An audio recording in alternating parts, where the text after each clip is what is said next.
All right, cool. We're here. We're live. This is the Massacres and Geek Rogue Tuesday night broadcast. This is the, I guess that's kind of the Thanksgiving episode. Thanksgiving is in less than 2 days, and not Friendsgiving, not Turkey Day, Thanksgiving. So that's what this is. That's the general title to this random broadcast. And why are we doing these? Because we can, and they seem to be fairly popular. They seem to be beating out the, as far as the views are concerned, they're beating out the D&D games. So apparently, we can do. You can tell if we want. Yeah. All right. So back 60 years ago, my great grandfather apparently was into woodworking, and so he made a bunch of gun stocks. Oh yeah. Oh shit. And look really closely, like here. It's burled. Oh, there's a dog. There's a dog. Yeah, he did all that woodwork here. Oh, that's fucking cool. And then on the backs, I don't know. Is that a piece this of one metal? doesn't have it, and the other one doesn't. But he put. Oh, it's going to be hard to see. But here, in this spot here, he put little clips from magazines of like a dog or a deer or something like that. And then, so that's, I think, for the shotgun. This is the butt. This is for the barrel. Oh, cool. That's badass. Oh, look at the leaves on it. Is that like a bird? Yeah, that's a duck. Yeah, it's duck hunting. So this is after. Yeah, so.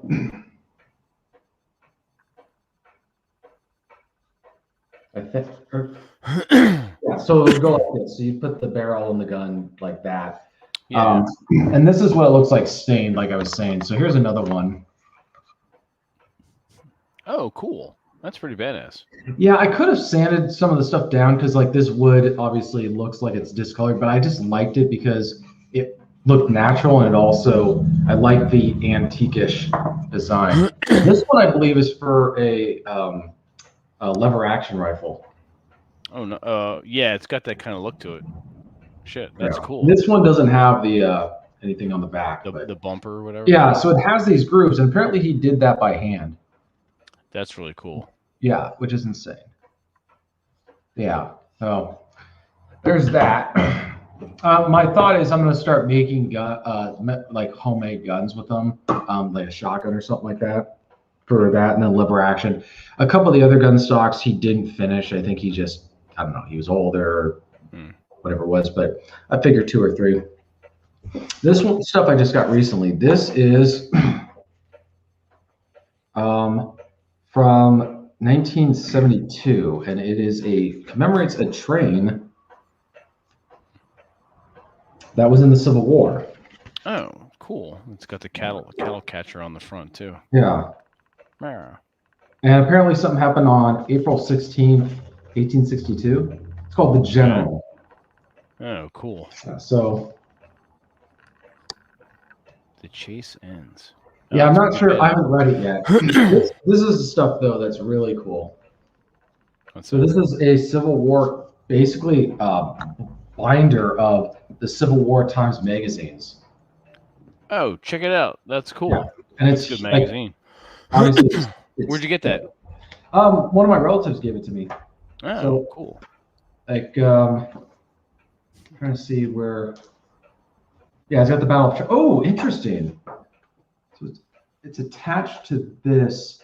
It's Stonewall Jackson's Shenandoah Valley campaign. Oh, nice. Yeah. We gotta so go this is. I have this out by I got my sofa now, by the fireplace. So I'm guessing during the wintertime I'll just be sitting here reading this stuff when like cold winter night. This is another. Absolutely. This is another one. So we're gonna trigger Nick August really quickly, so he better be prepared. Abraham Lincoln. He's got that. There's a famous pose. Yeah, that's cool. Yeah, the famous. I'm trying to see what. There's a little book on Shiloh. Very, very quickly, I'm gonna address the chat. Geeky Anomaly. Yes, it is. That's a Betty Page calendar. I am a huge Betty Page aficionado. I can talk for hours about that, but I won't because that's not what this. Well, we could, but We're going now. that's for a different show. But I do know lots about Betty Page. Now we're I'm going to very trigger. fond. Oh, go ahead. God damn it, TJ.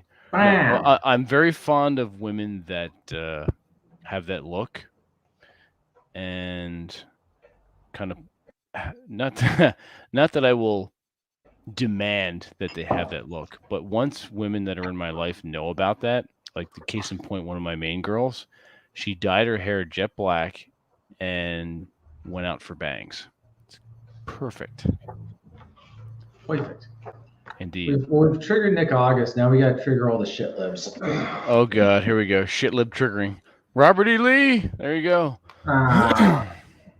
What I like about this stuff is, some of these magazines or catalogs or whatever they were. So this magazine here is on the Common Soldier, the Battle of Antietam, Cool. Gettysburg, obviously.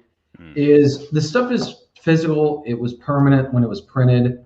And a lot of the writing was good quality. Like the people who were writing this stuff knew what they were talking about. And so, and it's just devoid, but before a certain time period, things were devoid of propaganda. It was more of the historical stuff. And so I'm big on saving old books and old catalogs and things like that because absolutely. And people should be collecting DVDs as well because the internet, with everything, the internet makes things easy to access. It also makes it easy to fucking delete. Just push a button and you're gone. No, I'm in agreement with you. There's that secondhand bookstore that I took you and Rob to. Has a very good local New Jersey section. Yeah. And there are 2 or 3 shelves that are given over to the pamphlets that you just showed. Authors just made these historical pamphlets based on a niche area in New Jersey history, and it's very finely detailed on 1 or 2 items, and they're worth lots of money. And they're steeped in deep history. Oh, nice. Well, read. Maybe. Acorn Press, $175. Oh shit! Unless I read it wrong, or it could be $1.75. That's true. I was just about to say this one's $2.25, but it has a dot between the two of them. I don't know. It's It could be either way. Yeah. Yeah. Oh, what's interesting. This one has a.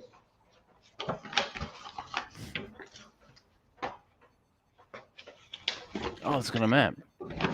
Smoky Mountain Scenic Driving Tour. Oh, I love that shit. Yeah, it's cool. Yeah, that's pretty badass. This is kind of on an unrelated note, but one of the things that I liked about, back in the day before people bought VHSs of films, they recorded stuff on TV. Like Christmas stuff or whatever. I always liked keeping that stuff because you get to watch the commercials or the whatever stuff that's going on in the news. Oh yeah. From the time period, and you get to look at it from a 30-year perspective of like this is what people were thinking at the time, and they're the way that they viewed things. Where you see advertising for computers or all this other stuff, and just what they thought was cool, what they thought was advanced. I remember this one commercial for this kid who's trying to convince his parents to come up with a second phone line for the house, and and obviously that's just not even something that would be. It's not even a concern anymore. It's not even a concern anymore. Everybody can have their own. Yeah, exactly. People can have their own phone. So, the idea that a kid wouldn't be able to go talk to someone on the phone if their parent was on the phone with someone. Exactly. You wouldn't have any privacy. You'd want your own line. Yeah, I remember the day I got my own line. Yeah, that was in my late teens. That was pretty cool. Yeah. I've showed this before. That was my grandpa's. I think it's a 1935 radio. This is a 1949 Philco phonograph radio, which. See. Is that the one you blew? Is that the one you blew up? I remember that. That was actually the title of one of our broadcasts. TJ blows up a radio. So the cool thing is, here's what's cool about this. Well, I got to make sure it doesn't set up. It's got Bluetooth. I just got to make sure it doesn't. I hear your clock in the background. Yeah. So the nice thing is, let's see. I'll just use this. Oh. Apparently it's not connected. 1 second. Get that old radio sound, that very tinny sound. Come on. I think it is trying to connect Bluetooth here. 1 second, guys. For some reason, it's not working. That's all right.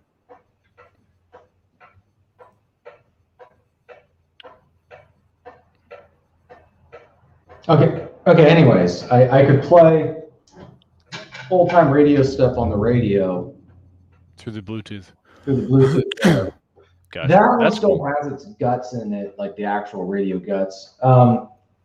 I don't know whether I want to replace it or because I saw some cool stuff at Fred Meyer. Where there's this microphone, Bluetooth speaker that lights up. So it would be perfect for something like that, where you turn it on and then it lights up, and it can play whatever you want it to play. So I can have old time radio, things like Bold Venture or Night Beat or something like that playing in the background, and it feels like it, actually playing the radio stuff. So cool.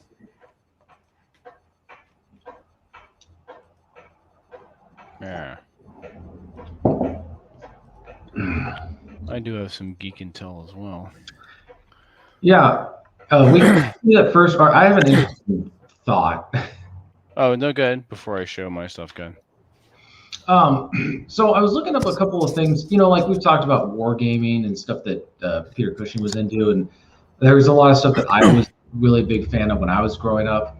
And I was looking at the magazines and the clubs and organizations, and it's really it's gotten to the point where it's a lot of older gentlemen.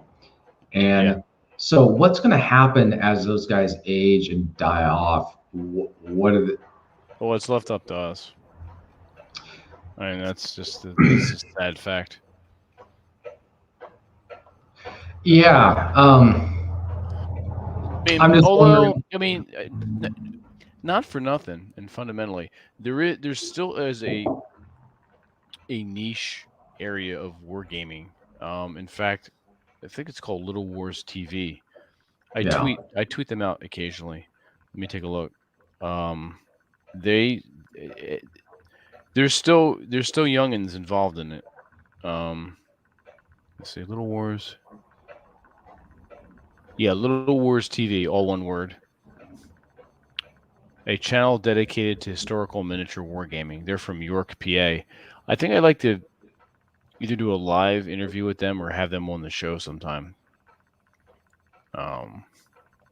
Yeah, I remember there's a guy interviewed.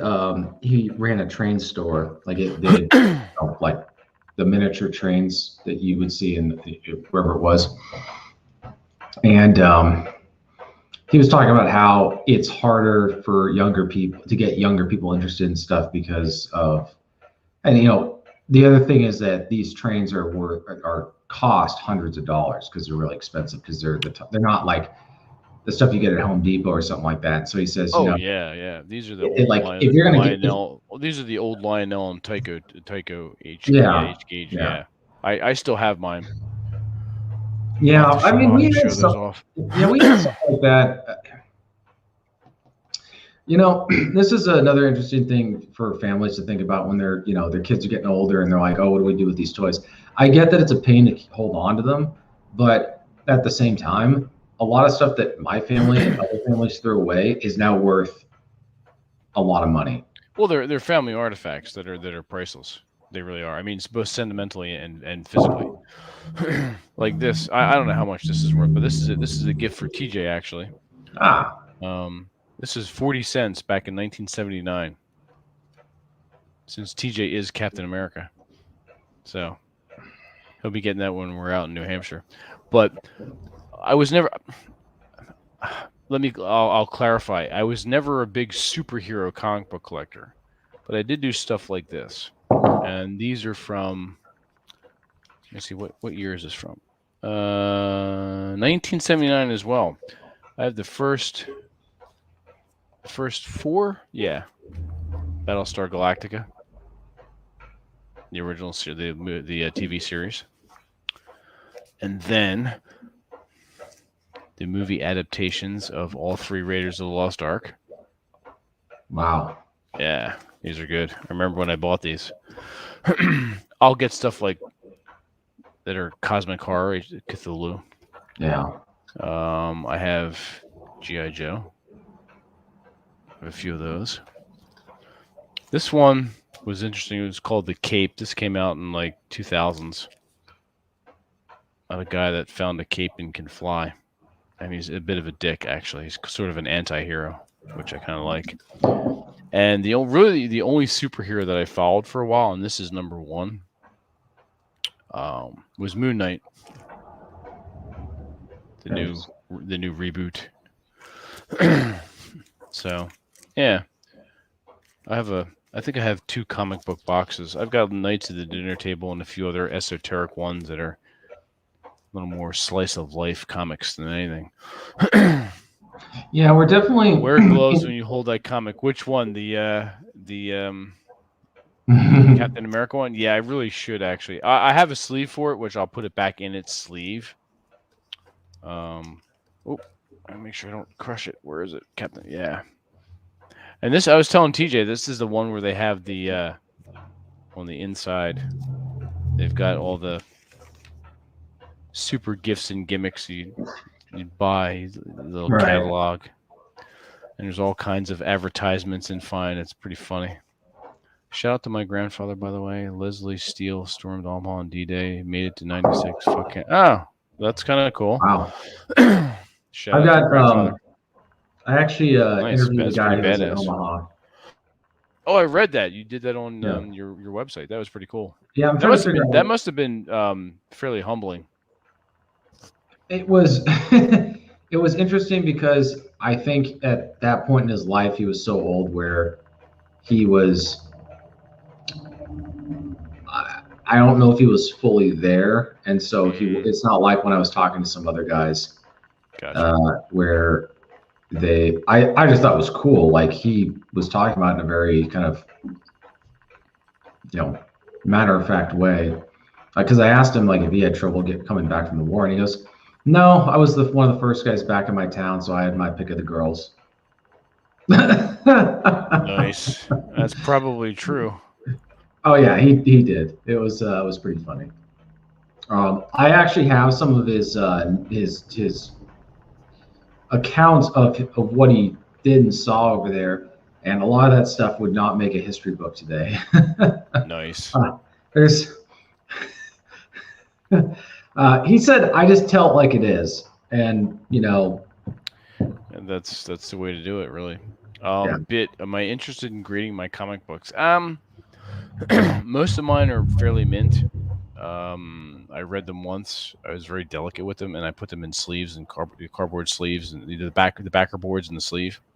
The Captain America is I bought it kind of beat up. It's not mint. It still has all its pages. There's a bit of a tear you can see on the back, but this is sort of it's a gift. It's kind of a cool thing. This is called Carnage in Coney Island in New York. So it's just kind of cool. It's not something that's going to make you money. The only things I buy that I will resell to make myself money, and I have before, are Vanity Press limited edition books by current authors. So like Joe Hill, Stephen King's son. I'll get stuff by him. Charles DeLint. What's his face who writes the Dresden Files? Jim Butcher. I'll buy those series there. You can get those on. What the hell is it called? I forget the name of the press. I'll figure it out. It'll come to me when I'm not thinking about it. But I did that for a while. I would buy first edition limited run hardbacks in the slipcase and get them signed. Not to me, but just have them sign it, because it's worth less if you have them sign it in like to Vincent or to TJ. It's worth less in the long run. So you just have them sign their name, and then you wait about a year or two because the print run's done. And so you've got there was a print run of 600, and you've got the hardback, the limited edition in the slipcase. That's a mint. You're gonna get 3 or 4 times what you paid for it, maybe even more. So there's a couple books that I sold for thousands of dollars, and I purchased for $50. So that's a nice little side hobby. And some of them that I wanted to keep, I would buy too. So to say I would get an alert saying, "Hey, this book by so and so, slipcase, 1 of 1,000. All right, I'll buy 2 of them. One I'll hold on for myself, and one I'll hold on and then sell it 2 or 3 years later." Obviously, it's not a quick turnaround, and you have to be patient, but it's just fun to do. So, make a little bit of side cash, sort of a game. Like the money for me, the money are points. It's almost like crypto. Crypto money isn't real to me; it's just points in a game. But yeah, these are cool. Maybe in a little bit I'll get out some of my trains. I'll show you guys what I have. That stuff, we're coming up on Christmas, so that I may set those up this year. We'll see. I don't want to be bothered with a real tree this year. Fucking needles all over, and just last time I think the tree that I had, I didn't want to take it down the stairs and have all the needles falling all over, so I just threw it over the balcony. Went downstairs and drug it to the trash receptacle. I was like, it's kind of sad. So I purchased a artificial tree, one that looks pretty good for an artificial tree, pretty close to a real tree, as much as it can being artificial. Say it ain't so. I know, right? I had to. Say it ain't so, Vince. I had to. It's like, nah, I don't want to be. Well, the problem is when I ordered it, I got the confirmation, and I'm looking at I'm like, why is this $150? Like, oh, I ordered the 6-foot tree. Fuck, I didn't realize it. God damn it! So I've got this 6-foot tree I have to put up. Son of a bitch. Yeah, I might have to. Well, I got to get a tree probably tomorrow. I can't wait until after. My family tradition is to get a tree the day after Thanksgiving, Black Friday. But we're having a tree shortage, so. A tree? Oh shit, that's not good. Yeah, our tradition was always to put up a real one or a fake one on December 23rd, and then we would decorate it on December 24th. So that's why Christmas for me is like, I was just rummaging through my past and going through sentimentally going through a lot of cool memories when I was a kid. And for me, Christmas is a magical time. And I think part of it was the fact that there was only about a week to 10 days that we had the tree up and the decorations and all that stuff. So it was kind of cool. Yeah. Yeah. I do have a fireplace. I suppose I could burn it. But the problem is, once the needles dry out, it's just they're fucking everywhere, and the cat starts chewing on them. Like, Mowgli's a huge pain in the ass. Yeah, my tree will actually be right here. So there you go. I'm gonna move my table. Andrew's busting on you. Well, Christmas tree shortage, yeah. Christmas trees. Well, I would imagine so. Everybody fucking wants one. Crypto is more real than your trains. At first, I thought you said trannies. I was like, shut the fuck up, Nick. I know they are. I'm just saying the concept of the points that as in the game, the points. Like, to me, crypto money, even though it's a lot for myself, I don't consider it real money. It's just like points in a video game or some shit. It's cool, and I'm having fun with it, and I've learned a lot from both Charlie and yourself. And I'm doing well, but I don't count on it for anything right now. It's just there, and if I cash it out, then cool. I think people are getting confused about what individuals like myself are saying. When we say it's not money, we're not saying it doesn't have value, because you can obviously buy it and sell it for tens of thousands of dollars. I'm just saying, like, they call it cryptocurrency, but does anybody actually? How many people use? Because it was worth like what, $64,000. It hit like 65 or 66. Right, and that was a month ago. Now it's 54,000. That I'm wondering how many people actually use Bitcoin Yeah. to actually make a purchase for something. I'm slowly learning more about crypto, but I still can't get away from the fact that my gut tells me that it's this huge Ponzi scheme. I have nothing against that. Because I'm doing well by it. I have nothing against it, but it's a huge fucking Ponzi scheme, and I love it.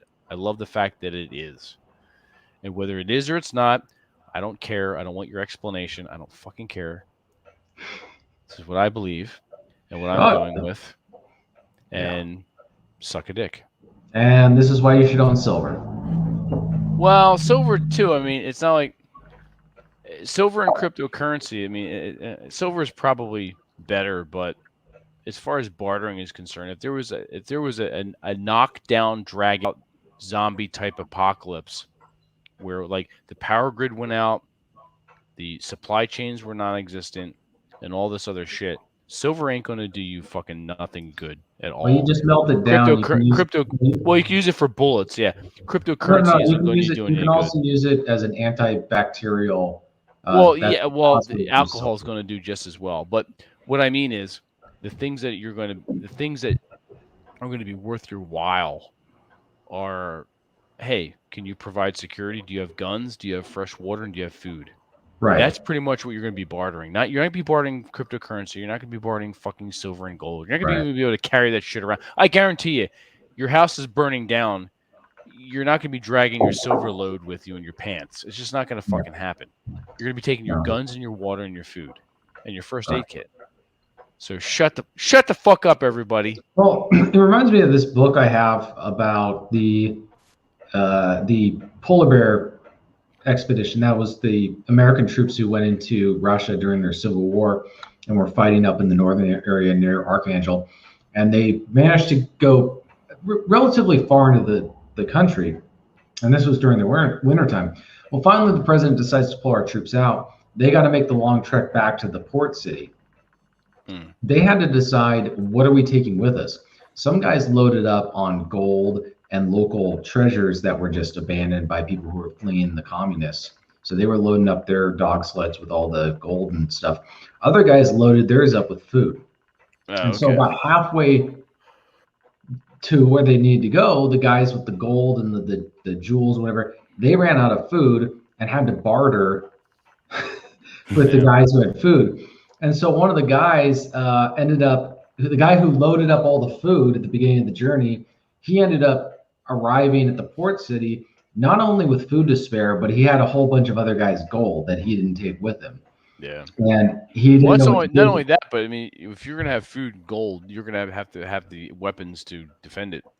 Right. I mean, these guys were all armed. They all had, they were U.S. soldiers, U.S. Army guys. So yeah, it's definitely contingent on the situation. And which is why I'm of the opinion that people should have things spread out. Like when you talk about precious metals, I'm like, yeah, brass is a precious metal. And being prepared for pretty much any situation. But the thing about cryptocurrency is it's not when it gets to be a certain value, it's not going to be used as a currency. It's going to be used as a stock. You know, it's a place to put your wealth and all that other kind of stuff. It kind of still is. I mean, well, the thing about this is an argument some guys have made about silver. And again, I'm not saying it's a silver bullet, but it's low enough in value to where it can be used in ordinary day-to-day transactions. If you've got a $56,000 valued currency per unit, that's a bit of a problem. And that's one of the problems with gold is you have a little tiny gold coin. Amos with the mom jokes. There you go. What the problem with gold is it's worth so much for so little that it's hard to be used for any kind of meaningful transaction. That's why I don't see gold and silver, even if they're minted, I don't see them as currency. I see them as areas where, frankly, it's an insurance bartering. Yeah. It's bartering, but it's also the thing about gold is you can't use gold during an emergency. You can use silver for bullets, and you can use silver for medical uses. It's good for That's why I tend to like silver. And I not it's not like I have a massive amount somewhere in a vault like Scrooge McDuck's, money bin. Like But Aaron Clary. he's got his he's got his quarter merchant gold. Right. We should invite his dumbass. No, you should reach out to his wife and make sure he has permission. That's true. Yeah, naps, faps, and 15-minute check-ins. Yeah, it's funny. Yeah, Andrew S was saying about the situation in Texas. So I think that this is just where people have to be.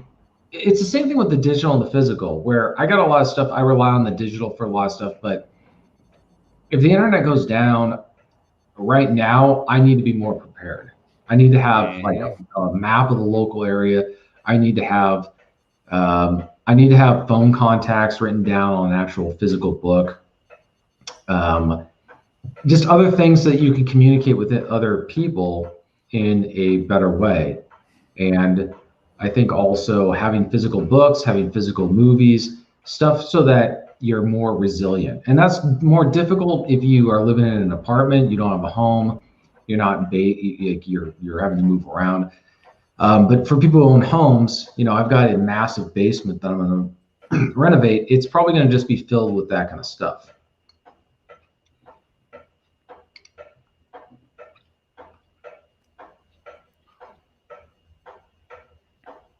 What's up, Robert? Oh, not too much. How are you gentlemen doing tonight?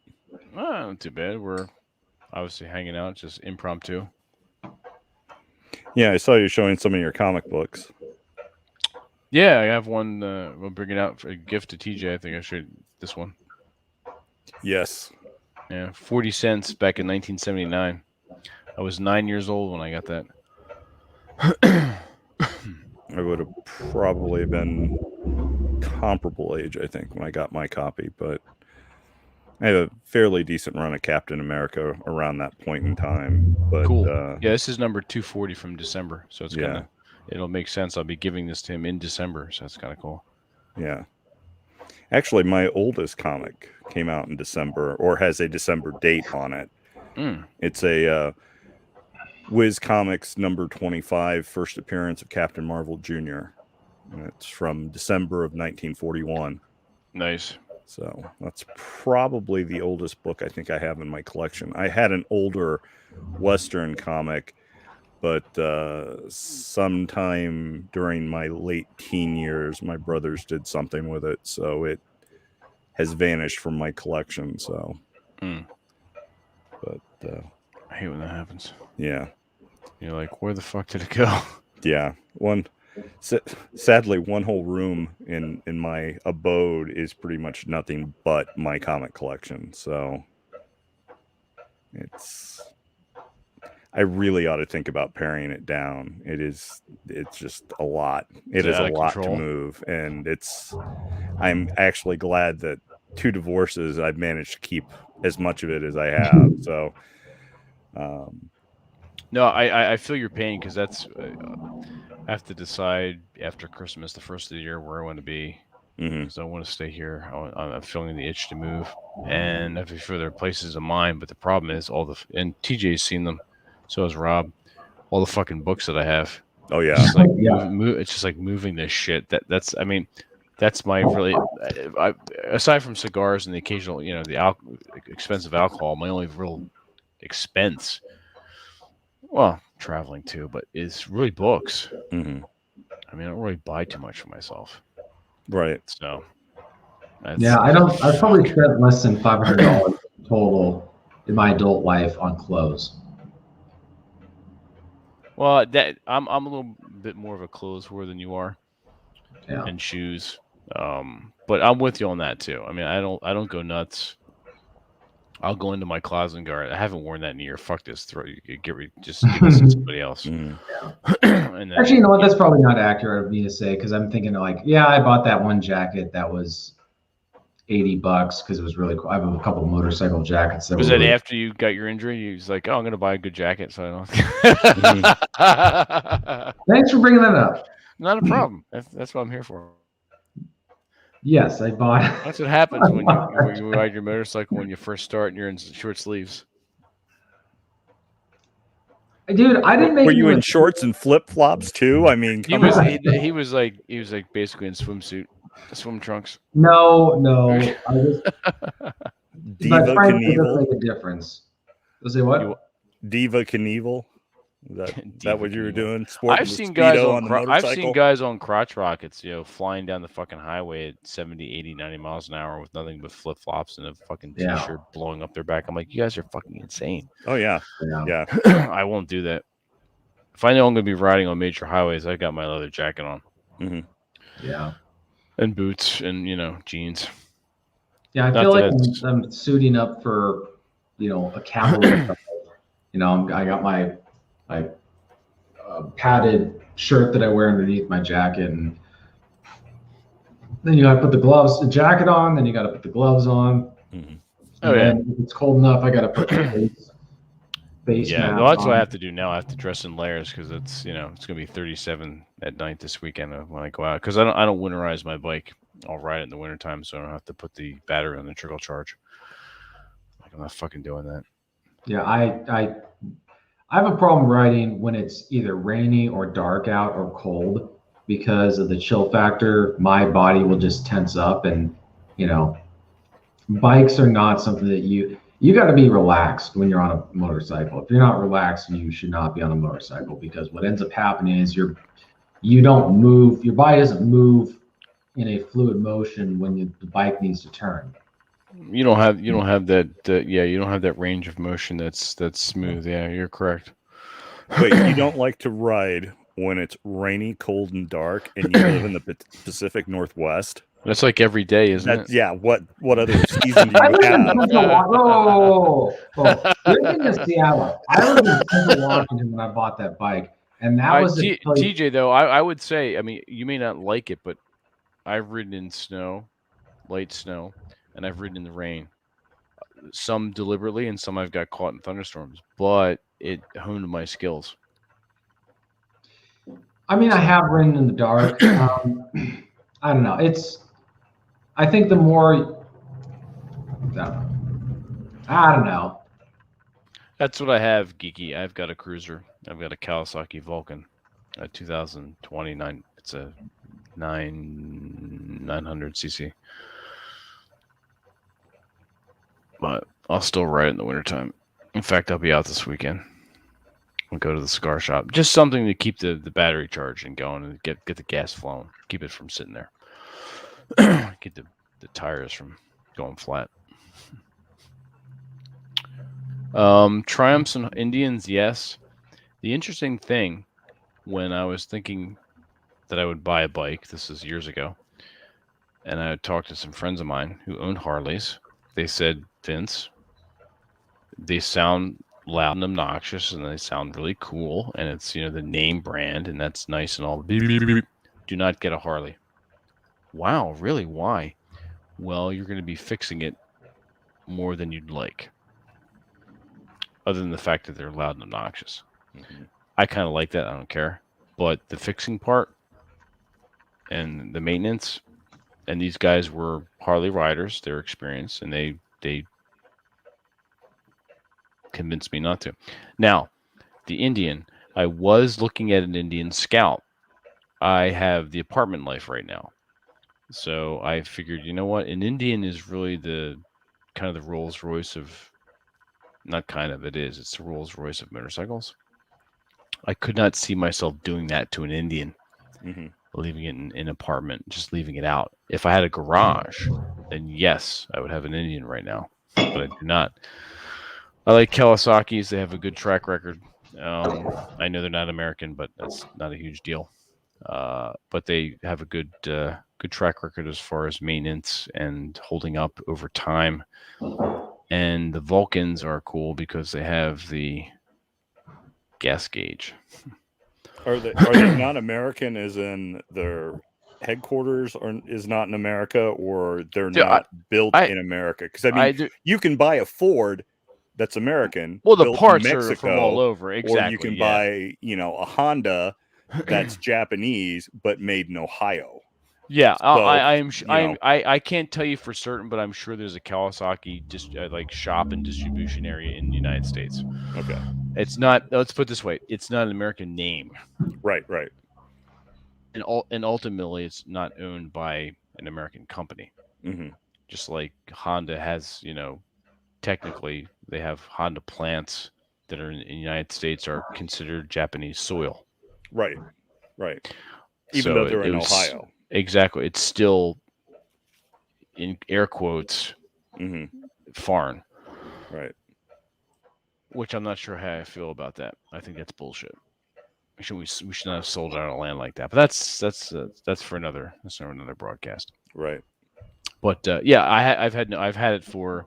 I bought the Kawasaki in May of this year, and it's been a fantastic ride. The 1948 Triumph Tiger is my dream bike. Yeah, that'd be kind of cool. I think one of those Kickstarters. I wouldn't mind a Triumph or an Indian. I'll probably get one of those before I die. That's on my list. This will not be my last motorcycle, but what I do want and desire, and I've mentioned this before, two things.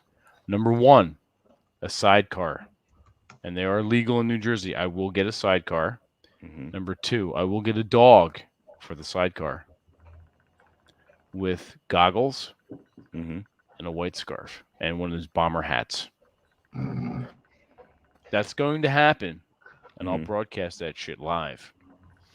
So yeah, Didn't T.H. Lawrence have a Triumph? Wasn't that what he was riding when he was in the accident that cost him his life? I think so. Yeah.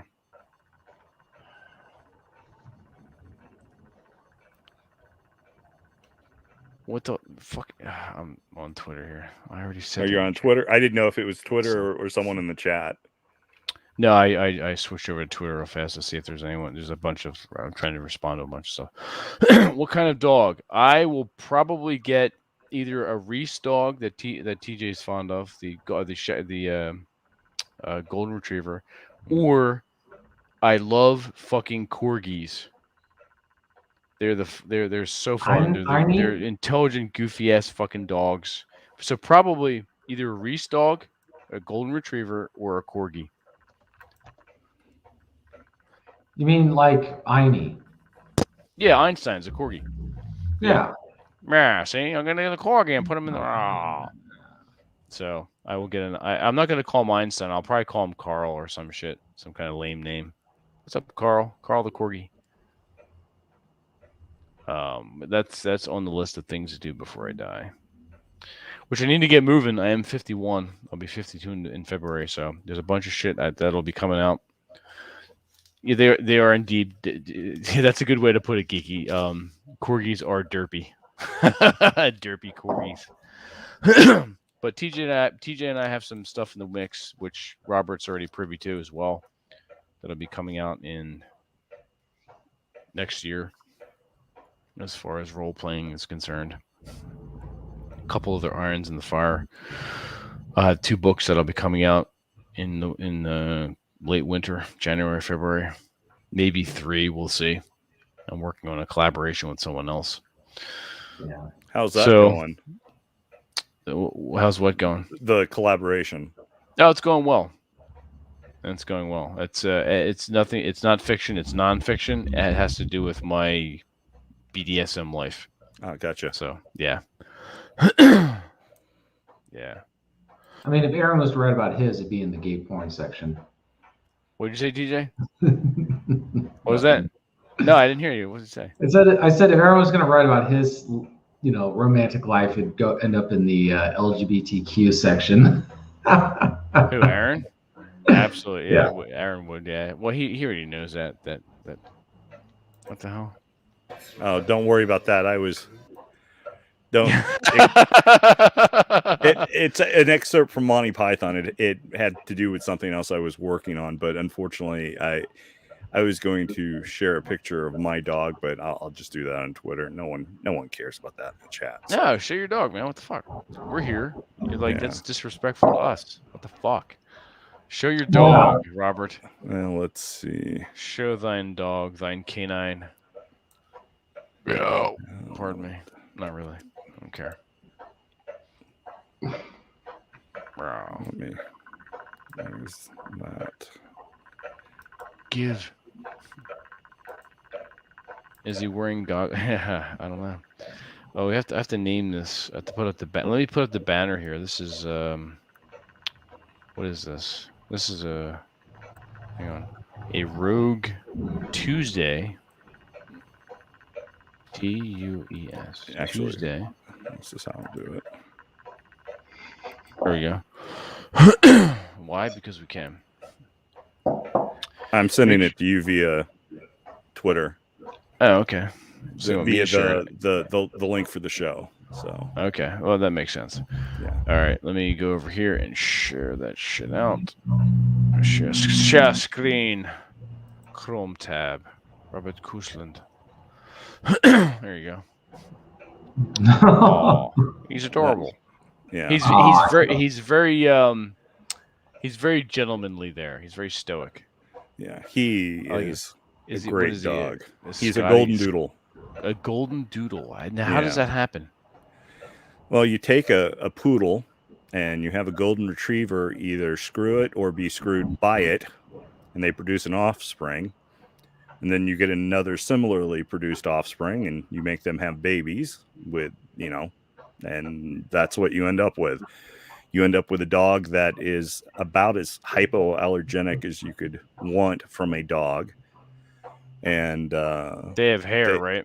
Oh, yeah, they have hair. It can either be straight like a golden doodle or curly like the poodle or a mix thereof.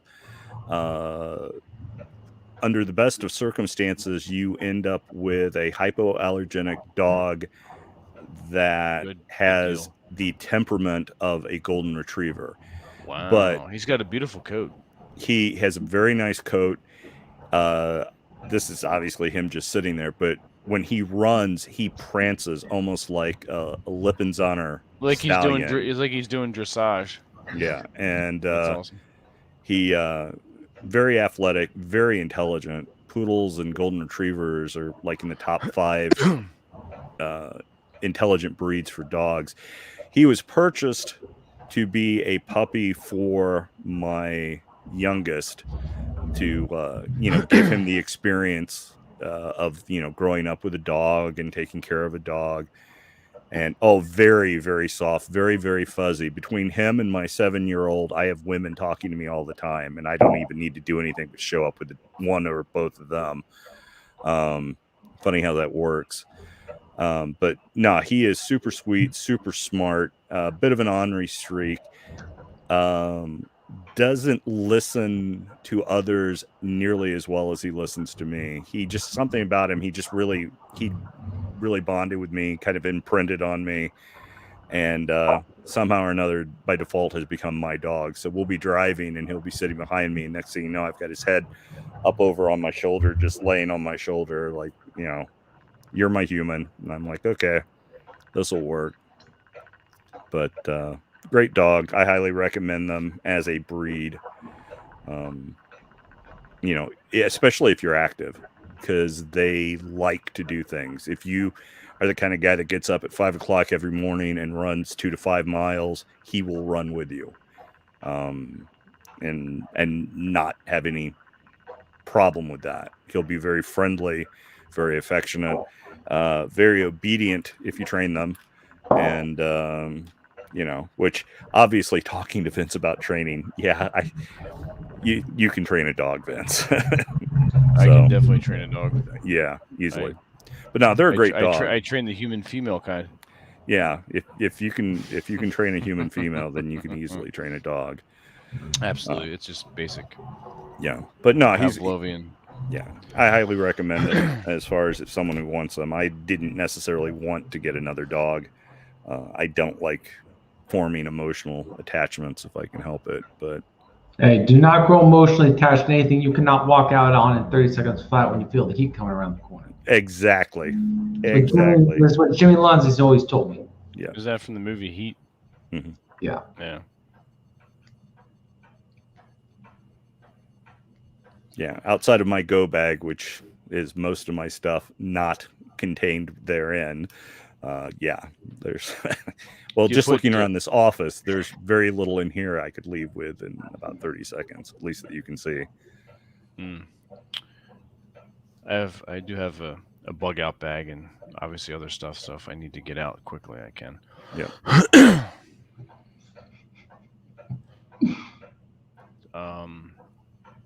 Geeky Anomaly wants to know. He says, "Yeah, I live in Vegas, so we have to use dog shoes because of the hot pavement. Have you put shoes on him?" I don't need them here in Indiana. Pump Handle, Indiana. Yeah, Indianapolis, Pump Handle, not much different. Pump Handle, out in the middle of nowhere. See? Aw. Yeah, I'm right in the middle of Columbus, Louisville, Chicago, and St. Louis. So that's kind of how most people, I think, probably think of the Midwest, or at least think of, various states they're in, depending on which state they're in. Ohio, obviously, thinks they're the greatest state in the Midwest. Are they? Well, they think so because so many presidents have come from there, and the amount of votes they have in the electoral college. Usually, if a candidate carries Ohio, they usually end up winning the election. So, okay. So they have a bit of an attitude, but Ohio is a pretty good sized state. I think most people probably don't realize how large. I mean, they're just a big square state, and the cities within Ohio are vastly different from each other. It's kind of interesting culturally. Geeky has a question for you. No, I have not. A friend of mine has, but I haven't. I have my own certain haunts and places I go when I go out and hang out. Yeah. And also, I have this place to sit in, and it's filled with alcohol and refrigerator. And, I have very little reason to leave my fortress of solitude unless it's to accomplish certain missions. So every man needs a Masco Geek Fortress of Solitude. Yeah. I've been saying that for years. If you do not have one, get one. Do it now. Massive fish and chips? Yeah, I've heard that about them. And much better than places like Claudia and stuff, which are like the themed Irish pub franchise joints. Is that like Long John Silver? No, these are more Irish pub type places. Oh, okay. Yeah. Yeah, Claudia Irish Pub is a chain of pubs, but they're built to look like a stereotypical Irish pub and serve that kind of pub food and have Guinness on tap and those kind of things. But they're kind of like TGI Fridays of Irish pubs in a way, which isn't to say that they're awful or that, the Guinness doesn't taste good on tap or, that they don't have good fish and chips, but they're not like an authentic Irish pub that, some immigrant from Ireland opened when they came here. And it's like, oh, well, we didn't have, this kind of a pub in the neighborhood in my new country, so I'm going to make one. There's just like there's certain British pubs. There's a place out in California called the Penny Farthing that I went to that is your British guy owns it, or at least did at the time. This would have been back in the mid 90s.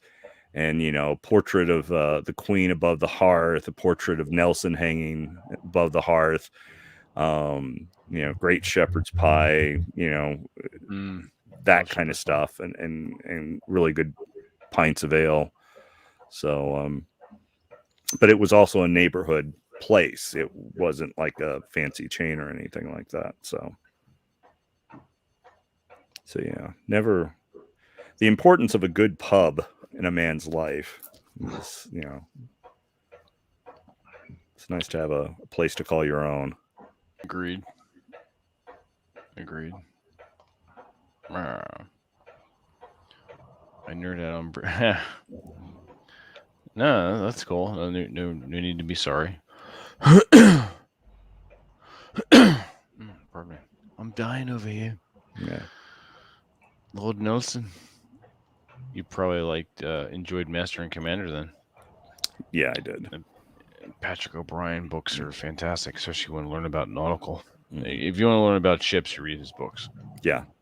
Yeah. Although I like the Hornblower books as well by Horatio Forster. Hornblower. Yeah. I can't get past the fucking name. I can't. I can't do it. It's like I'm sorry. Well, I started reading those books as a kid. It's kind of a gay name. I just can't. I can't do it. Mhm. I can't do it. Sorry. No. Yeah. Books are great. Books are a lot of fun. Oh, I'm sure the books are fine. Yeah. Yeah. But I know there was a series. I'm like, I like a TV series that the BBC put out. I'm like, I can't do it. Mm-hmm. Yeah. Your name is Hornblower. Can't do it. Nope. Sorry, there, British guy. Pole smoker. Mm-hmm. Exactly. You fucking pole smokers. Yeah. There's also a pretty good movie with Gregory Peck as Captain Hornblower. I can't do it. Sorry. I love Gregory Peck as an actor. Mm-hmm. Fantastic actor. Oh my God, Bull Rush! Holy shit, we haven't seen you in a dog's age. Speaking of pole smokers, you magnificent bastard, you.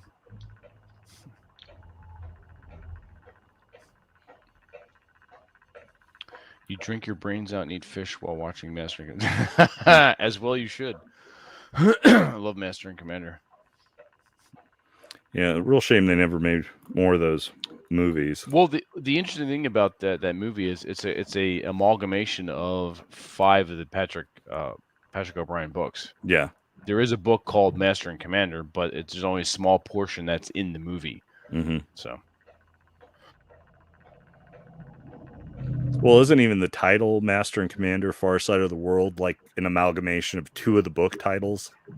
No, the movie is an amalgamation of 5 of the books. No, but I mean, just the title alone of the movie, doesn't that come from 2 different books? There's a book, Master and Commander, correct, and there's a book, The Far Side of the World. Correct, yes. Yeah, so. You love it when I sweet talk you, Bull Rush, you dirty bastard. I'm sure you make a good breakfast. You dirty whore. Oh, shit. And he might even take care of your razor for you while you're sleeping. That's right. Get on that, Bull Rush. Make my breakfast and fix my razor. They're all nice and sharp. I know I need to send that back soon. Bull Rush makes... Bull Rush owns he's the owner and proprietor of Lazarus Razors. What the fuck is that noise? How dare you while I'm talking? You dirty bastards. He's the owner and proprietor of Lazarus Razors. Go check that out. I'm not going to say real men shave with straight razors, but I'm kind of saying that. Yeah, pretty much. Pretty much, yeah. Now, having said that, I don't have time in the morning before work to use a straight razor. Otherwise, I'd cut my own throat. So I use a stainless steel safety razor, which Bull Rush also sells as well. But the straight razor, much like a cigar or a tobacco pipe, is meant to be savored. It's meant to be done slow. It's meant to have a ritual behind it. These are things that are good for a man. If I have to explain these, then you're lost. So, but go check out Lazarus Razors. Bull Rush, is it LazarusRazors.com? And I know it's Lazarus Razors on Instagram, where you post a lot of your stuff. And you can get the link to the shop as well. But I think your shop is called Lazarus Razors.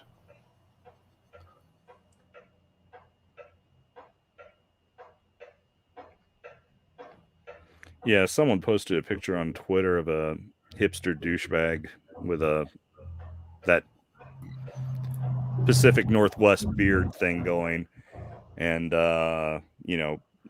post a comment, "What's keeping you from looking like this?" And my comment was a Lazarus razor, and tagged Bull Rush in on it.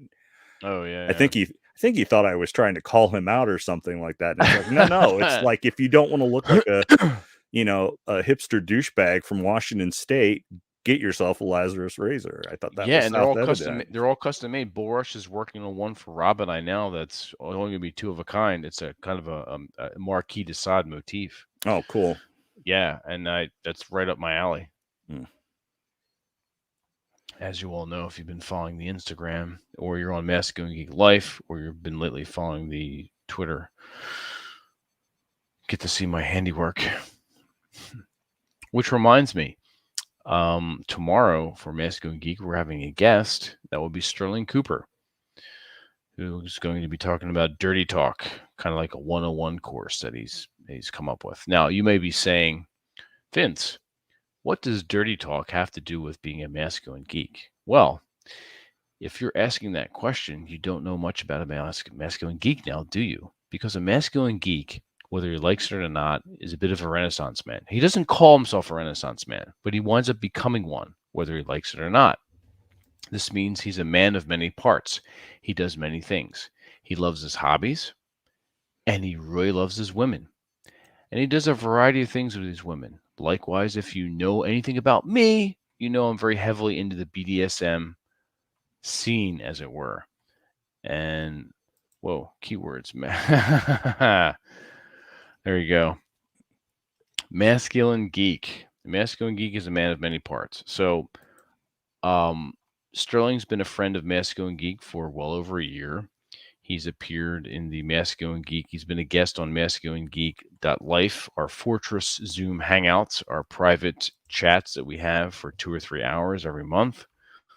So subscribers can sit down and we all hang out. It's a good time. You have your cigar, you sit and drink. I'm glad he's helped you out, Geeky. That's awesome. We'll be talking to him tomorrow. Like I said, he was a guest on the private chats.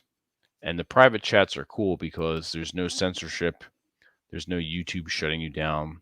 And you can talk about things you may not normally talk about on a live stream. So it's basically a men's club online. So head over to MasculineGeek.life if you think about signing up. And then reach out to me because I need to vet you. We need to know you're not a spurg or a retard, which means I have to have some kind of interaction with you. And we'll do a StreamYard where we get to see your face. No anonymous bullshit. That's not what this is. And yes, it costs money. Why? Because it keeps out the spurgs and the retards, the people that are serious, because you put your money where your mouth is. And I have to pay the bills. It's just, running a membership site is not cheap. Safety Doc is indeed in the house. I'm surprised Safety Doc hasn't joined Masculine Geek Life.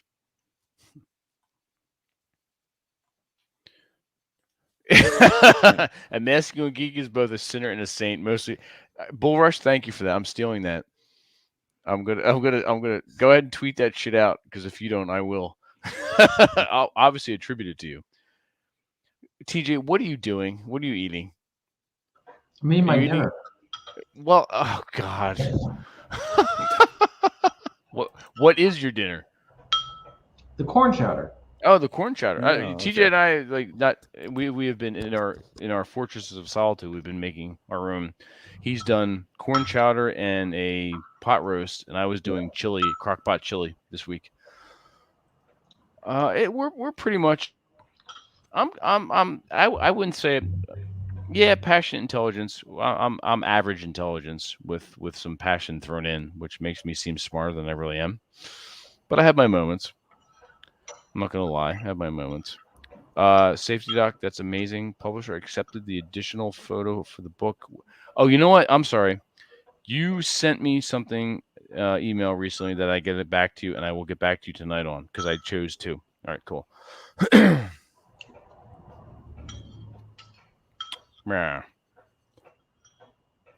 So for tomorrow, everyone check out. We'll be hanging out with Sterling. He'll be talking about Dirty Talk 101. Every masculine geek needs to know dirty talk with his woman. I'm sorry if you think you're going to marry a good girl and you're going to have this Norman Rockwell life. You're sadly mistaken. I'm sorry, that's not going to happen. I'll bring the room down. I know that's not going to happen. You're not going to have a Norman Rockwell life. No. That's not the real world. That's not human nature. It's definitely not women's nature. What time? Every Wednesday we broadcast live 9 p.m. Eastern. Basically the same time that we started today. And we may have him on as a guest on the Masculine Geek Fortress / Zoom Hangouts. So I think we have 2 memberships left as far as Masculine Geek Life that goes. I don't want any more than 12 subscribers. It's got to be like sort of like Knights of the Round Table. Too many and get stupid. We broadcast 9 p.m. Eastern every Wednesday, but this Wednesday we're having a guest. So basically it breaks down to this. Twice a month we do live stream D&D games. And then the other 2 months is a guest, and then is usually just a random, kind of like tonight, is like a random, what I call the fireside chats. So that's how the month breaks down. That is true, Bull Rush. She's not a slut. She is your dirty slut. Yeah. Women love that shit. 9 out of 10 women that you say that to will respond in the affirmative and enthusiastically affirmative. I've been doing this for a while, so I can vouch for this.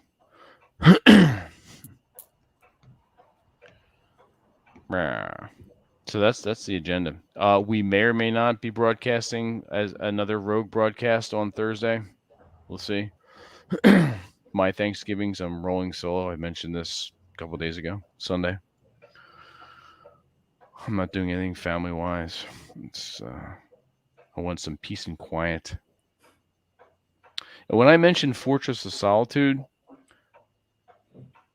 a Fortress of Solitude means just that. There's nobody around you. Now, you can have a temporary Fortress of Solitude, which by extension, when I go on my writing retreats, I have that. But a man cannot, in order to have a Fortress of Solitude, my definition, you cannot have anyone in the house at all. None. You live a bachelor life. That's the Masculine Geek Fortress of Solitude. Now, other guys have different Fortresses of Solitude. They may call it their den or their study, and that's totally fine. But for the purposes of this show and my path, a Masculine Geek does the Fortress of Solitude solo. And there's something infinitely satisfying about moving about the world by yourself and doing things as you wish. Does that mean you're lonely? You don't bring women into your life? No. If you've been following me at all or know anything about me, I have lots of women in my life. So, but they come and go on my terms. So yeah. Yes, the term man cave. If you find yourself ever beginning to utter the word man cave, Robert, TJ, Rob, or James and I will find you. With the internet, we can find you. We will triangulate your position. We will all converge on your location, drag you out of your house, and give you a wedgie. We won't beat you up because that, that's not cool. But we'll give you a wedgie. I started so much crap on Facebook. It was an old school gamer Facebook page. A guy posted a picture of his man cave, right? His room in his house. And I'm like, dude, the whole house should be your man cave. Exactly. I hear that. I hear that. Oh my God! Isn't that infuriating? They were like, but how dare you? And it's relationships are compromised and you guys are lost. It's no, you compromise. That's why you're in the position that you're in. Yeah. Go ahead, DJ. So I've heard horror stories about guys who they don't even have a man cave. They have to park their car down the street so their wife, who doesn't work, won't get woken up when he has to wake up early to go drive to his job at Amazon to pay the bills. Mm-hmm. And she doesn't work. Is that before or after he pulls his balls out of her purse? I don't know, but here's the thing. This and there's another guy, similar story, Starbucks executive type guy. These guys are making more money than even Aaron Clary, right? They're making tons of money. Right. So I do well for myself. I'm not, Bill Gates or Tony Stark or Elon Musk, but I do well for myself. However, the idea that I'm going to have my wife tell me that I have to park my car down the street so she doesn't get woken up at 6 a.m. in the morning, it blows. I'd be gunning that fucking engine every morning. Fuck that shit. No, it's just if she. We're talking about what is, but think about all the steps that led up to that moment, where he was in a relationship with a woman who had this mindset. And I'm thinking, if you're not making me coffee and breakfast at 6 a.m. so I can, or earlier, so that I can have a decent meal before I head off to work. But so this is where I'm noticing a pattern. Guys, not every guy, but a lot of guys who do well in the corporate world, and apparently they're really good at just being whatever it is. I've never seen these people or seen what they've done. I've just, heard stories. Whatever they do exactly. I can't find any flaw in that. I guess what I'm thinking is like to be successful in the corporate world, don't you have to be a little assertive and aggressive and domineering and no compromising? Like, well, I wouldn't say domineering, but let's put it this way.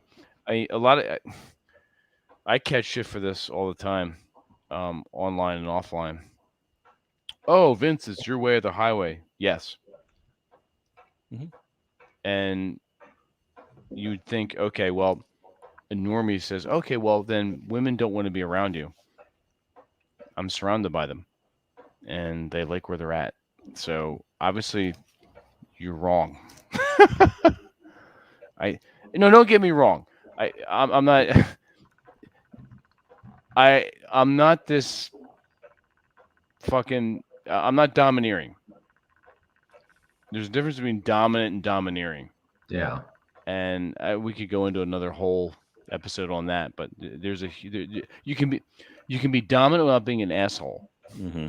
Right. And leading and making sure that your boundaries aren't crossed in a very empathetic, mischievous, but firm way is a bit of a skill. And it's not going to happen overnight. A lot of guys are like, oh, how do you be dominant? Well, it's kind of hard to explain because I've been doing it for a very long. It's like part of my nature and always has been. But it's like trying to tell you how to breathe. So the question I was I guess I'm wondering is, why is it that a lot of these guys I've either encountered or I've heard from trustworthy sources, guys who are doing really well in the corporate world, but they just totally. Their wives or girlfriends just walk all over them. Well, I think part of it is if you delve back into their upbringing, one of the main things I've seen, especially with the guys that I work with and guys I've known in the past, and even myself, a lot of men are afraid, one, to rock the boat. They're afraid of making their wife, their girlfriend, whatever, even someone they just met, upset. It astounds me. It's just a girl. You out of your mind? It's just a girl. Who cares if she's upset? How do they do well in the corporate world? Like, this is where the disconnect. Well, it's not a woman.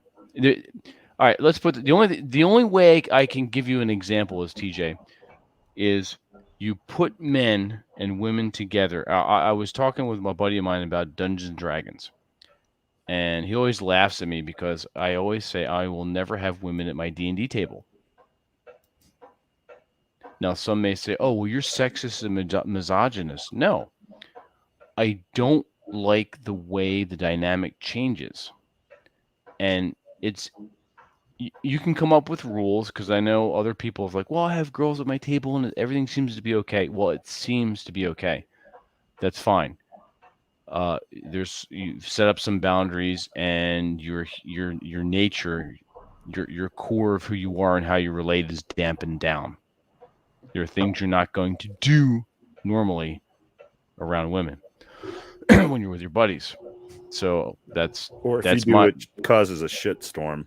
Exactly. So that I always say, like, unless I'm dungeon mastering a table of 6 women, that's different. That's there's no men there, and it's usually not. The women can be mischievous and cause their own problems, but it's usually men when they're with what we can't help this.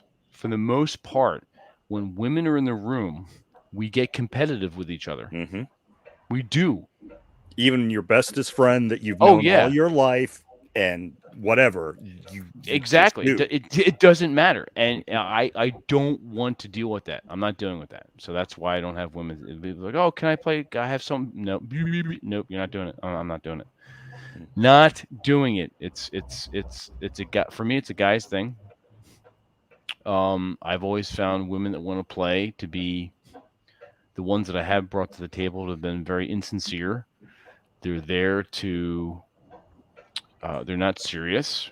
They make a joke about it, or they're there because their guy is. That's different. And that, to me, that's, I don't want to deal with that. I'm not going to. And it's my table, so, in my house, so fuck off. But guys are afraid of upsetting a woman because they think they're not going to get sex. That's the bottom line. Is they're afraid of upsetting a woman because they're afraid they're not going to get sex. And what happens is they may not go into the interaction with the woman in the back of their head like she's the end all and be all, but they come in contact with a woman, and I've been there myself. Wow, she does this, and this, checking off all the green flags. Maybe there's 1 or 2 red flags, but the green flags offset those red ones. So like, all right, shit, I have to do everything in my power to keep this woman interested and with me. And a lot of guys think in order to do that, they have to not upset her. No. Case in point, my main girl. What are you doing this Thanksgiving? Blah, blah, blah. No. I roll solo. This is what I do. Oh, okay, blah, blah, blah. It's like, I wouldn't get upset. She said something effective. I'm not going to get upset at that because of this.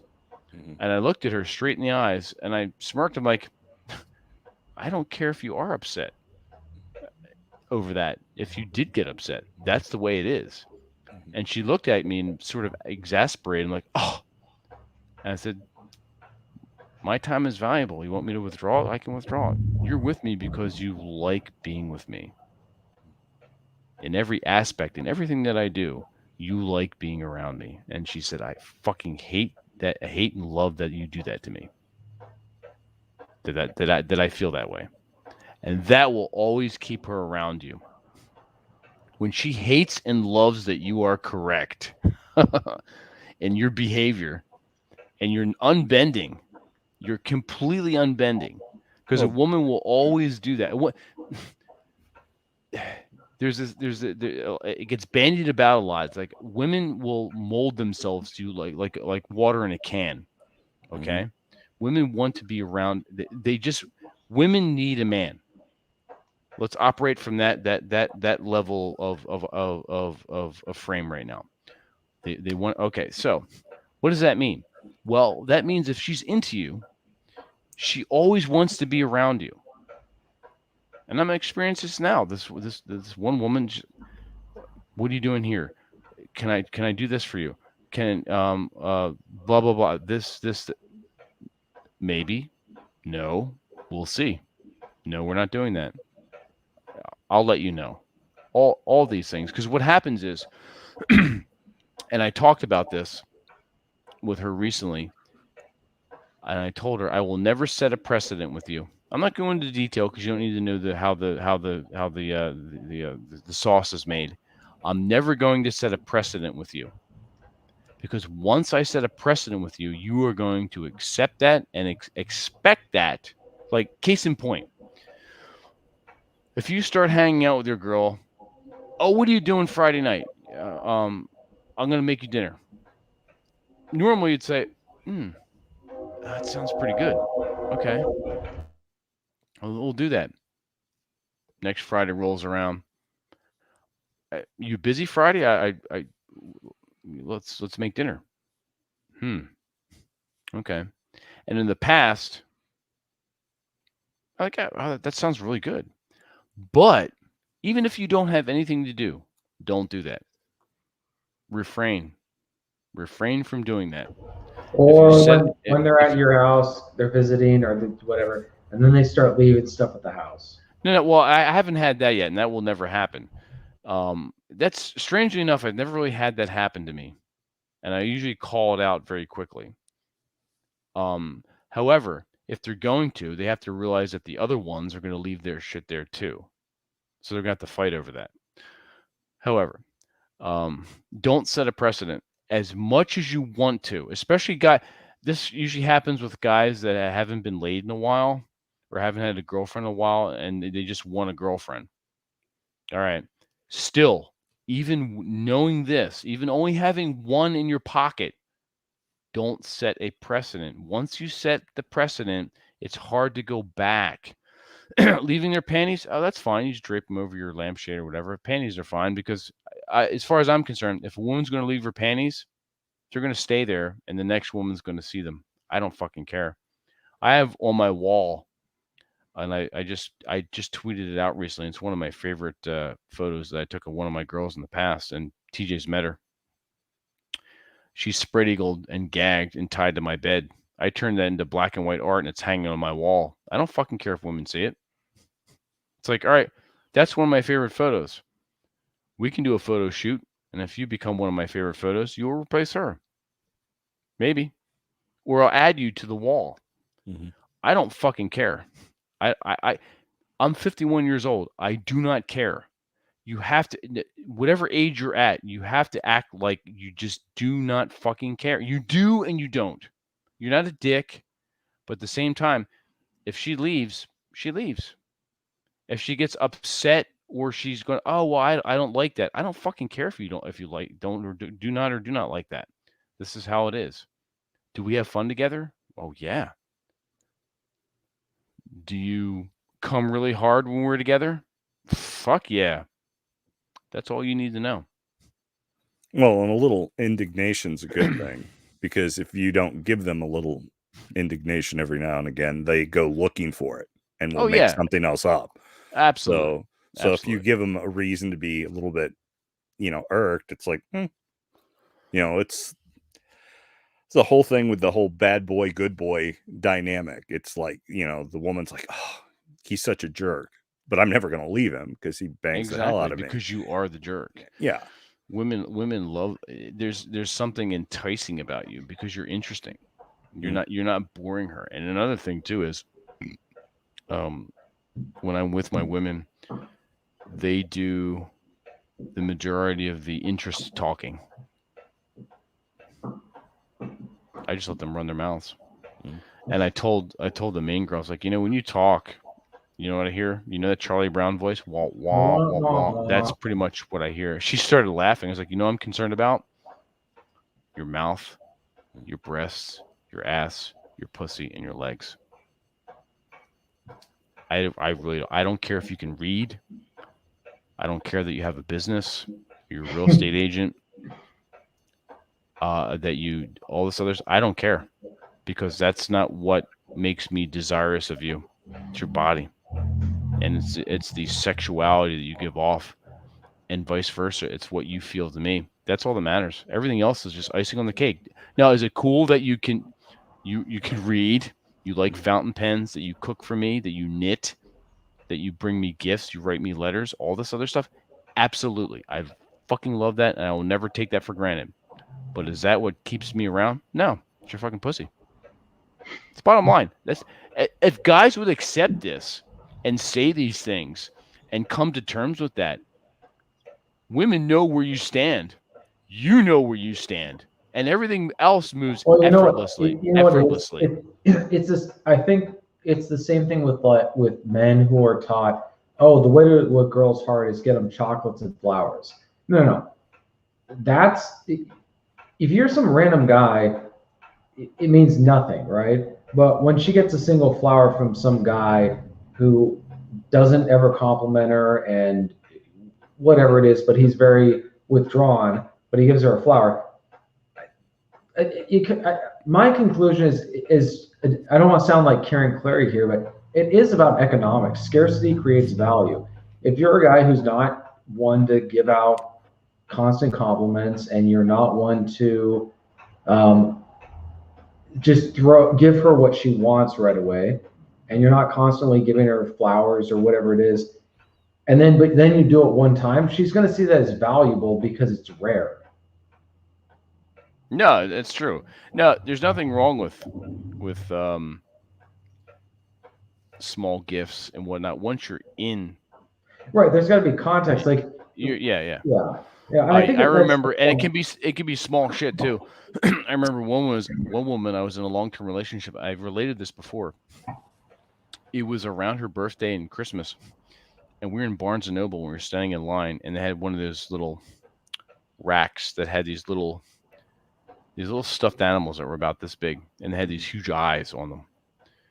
And one it was like a little dog or something, and the name on it was the fuck was the name? Oh fuck! It was something cute and adorable, and I could see her eyes lit up when she saw it. I was like, "Oh, you want that?" She's like, "Oh no," and she put it back.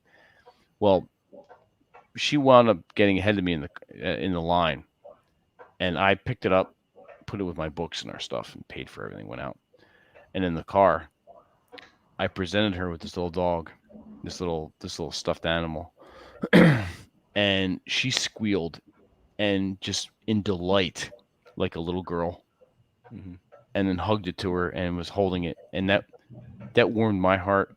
It warmed her heart, and it was fantastic. And the thing was like, I don't know, $6. But she'll never forget that. She'll never forget that, even though we're not together now. Right. She'll never forget that. Among other things, she'll never forget. But she'll never forget that. And those things are important. Those things are very important. It's just those small things that you do. And it's fine to do those things once you're in the amalgam of whatever relationship that you've set up, however you've brought the woman into your life, the context of that, those things.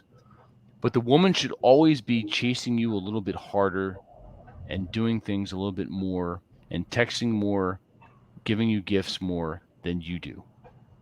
That's the nature of it. Because why? Because fundamentally, what do men do? They go out into the land of women. Zan said that. Okay? Women don't come to us. We go to them. And in essence, we have to be the best thing that she's ever seen and dealt with and felt. So you always remember that. You go out into the land of women. They don't come to you. You have to go out and basically reel them in like a fish. And there has to be something about you. Initially, nature's taking care of that for you. You walk into a room and there's maybe 10 women lining the bar, and there's going to be one or two that like look at you and their eyes light up, and there's interest. And that's up to you to go over there and take care of it. And from there, you do your thing. But for the most part, it's very easy. How we got on the subject of women, that's kind of cool. It's easy to get, because I know when we were younger, like, oh, how do you get the girls? I'm long past that. You guys already have to have the girls, and then I can talk to you about domination, submission, all that fun stuff. I would suggest you join Masculine Geek.life. Yeah, I can remember being on the playground in elementary school back when elementary schools had recesses and playgrounds where kids could run around and play as opposed to staring at their cell phones. And the girls were like, chase us, play tag, chase us. It's like, no, I don't want to chase you. You want to chase me? You can chase me, but I'm not chasing you. Yep. And they ate that crap up. Yeah, women want to look up to you. They want to admire and respect you. They love that. They get off on the fact that you're ambitious. Mm-hmm. I project manage a lot of things at work, and when I don't make it a point to, when a woman asks, "How was your day?" Blah blah blah. Typical. I took care of this. Things are well. I don't go into detail, but once they find out that I project manage things, it's like a switch goes off. They like the fact that you're leading other men. They like the fact that you're taking care of business. They like that. It's just they're hardwired for that stuff. It's amazing. So you don't have to be a CEO of a big company, but you do have to be the CEO of your own life. Okay? You have to be in charge of your own life. You have to have every aspect of your life handled. You may not like to hear this. You may say, well, Vince, I'm only human and blah, blah, blah, mistakes. Okay, that's fine. But you course correct, but you have to have your shit handled. I'm not going to go over all this stuff because there's too many guys that are already doing this. Cool, Boris. I love burlesque. Unlike Clary apparently likes drag burlesque, probably because he's in the shows. But a burlesque show. He literally said that. He did say that Aaron Clary likes drag burlesque. I'm not judging, but hey, fuck it. I'm kind of judging. It's kind of gay, yeah. But no, burlesque. I'm judging like that judge in the Rittenhouse case. Exactly, absolutely, absolutely. No, burlesque is I like burlesque because it's accessible to the common man and the rich man. It's for everybody. Mm-hmm. And if you study the history on it, you go back and look at the women and how things were done. It's fascinating. Make sure you catch all the fan dances, Bullrush. Burlesque is awesome. It got a huge influx of interest and a pump of culture in the 90s in New York City. Mm-hmm. That was a huge absinthe and big, yes. There you go. Clary might be doing Operation Evil in plain sight. Yeah, well, it's possible. But when his wife pegs him when he goes home, that's nothing we need to know about. Anyway, so enough about that. Topic change, or should we stay on women right now? We can stay on women. It's one of my favorite subjects. I don't talk about it. Stay on women until we're done. Then we're going to get in there and finish it. We're not going to pull out either. Oh shit. No, it's a good topic. It's a very good topic. But it's talked about a lot. I mean, I'm assuming most guys watching these broadcasts should be old enough to have gotten the girls, as it were. Mm-hmm. Anything I have to teach is more advanced in the realm of BDSM, domination, submission. I've been doing this for quite a while, well over 16 years. There's 3 things that I have with my women. Beating, I call them the 3 B's. You've heard it here first. 3 B's. Beating, binding, and banging. 3 B's. Beating, binding, and banging. What is band doing? What? Oh, okay. I just caught that. All right. Bond doing. I was going to say, you've been sharing the virtues of Gorian values for quite some time, Vincent. I have. Making Gorian great again? You don't have to. Gore's always been great. Gore's always been great, but it's been kind of swept under the rug, and I'm going to revive purposefully. That. Exactly. Purposefully, of course. It goes against the narrative. Yeah. I just measured my main girl's neck, and I'll be fitting her for a Gorian Eternity collar. Cool. Which is a plain steel ring, locking steel ring, which she'll be wearing all the time when she showers, when she sleeps, when she bathes, when she goes to work. when she's with me in public. Now, right now, you've been seeing the one that just has my name around her neck in public. It's nice too because when other women see it that know, then they know. And this woman is bisexual, and not just like, oh, I've kissed a girl bisexual. She's been in relationships with women, so that's perfect for me because I will have her go out and find women for us. And then tie her up and fuck the new one in front of her, and vice versa. So Good night, folks. That's that. TJ's turning red. That's the perversion, the amazing perversions I'm into, and I've done it before, and I'll do it again. Like I said, there's no Norman Rockwell life. Those were paintings. You have to do these things to some extent with your woman as far as leading and being dominant. You cannot get away from it. There's just no getting away from this. Otherwise, you're going to fail. You're going to fail. And then some of you guys already have. You mentioned, oh, in my blue pill life, a blue pill man is not dominant. He's a nice guy. And women despise nice guys. And it's funny because a lot of guys fail in texting too. One of the things that I've heard so often with women is guys in their past, they've sent good morning texts every morning. Do not do that. So I will throw out some. Never did that. I had girls do that to me. And what I've discussed, my conclusion is that that's girls, different. That's different. Right. But I would say girls, when they get to be a certain age, they turn into nice guys. They behave like the nice guys that they couldn't stand in their 20s. They're constantly complimenting the guy that they like. They're just kissing ass. They're sending them good morning texts, and all this other stuff, which is funny because then they say to guys, don't do this. And I'm thinking, ladies, like you, and it goes back to what I was saying before about the roses and chocolates, whatever. Women do the same thing with guys in terms that, in the sense that they think that this stuff, like, oh, I like the same things as him. I like Star Wars. Yeah, if he's not sexually interested in you, it's not happening.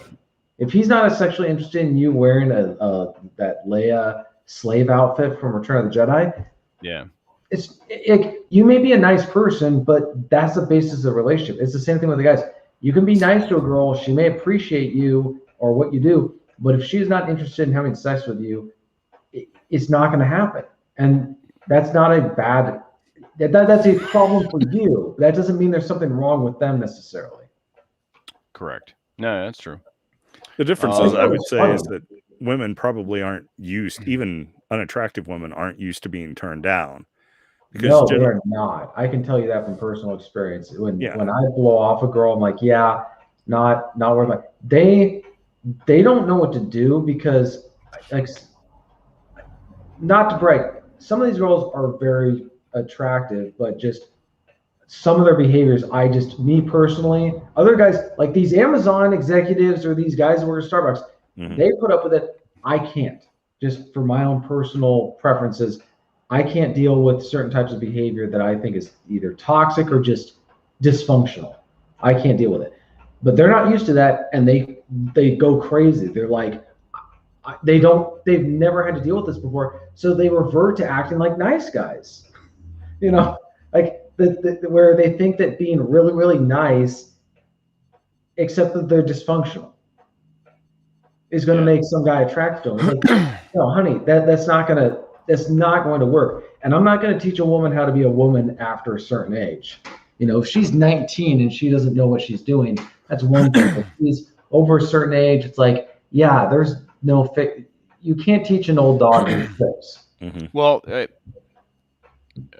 yes and no. You can train a woman to your preferences and likings. Now, case in point, when a woman is into you, you don't even have to say something. She'll know what you like.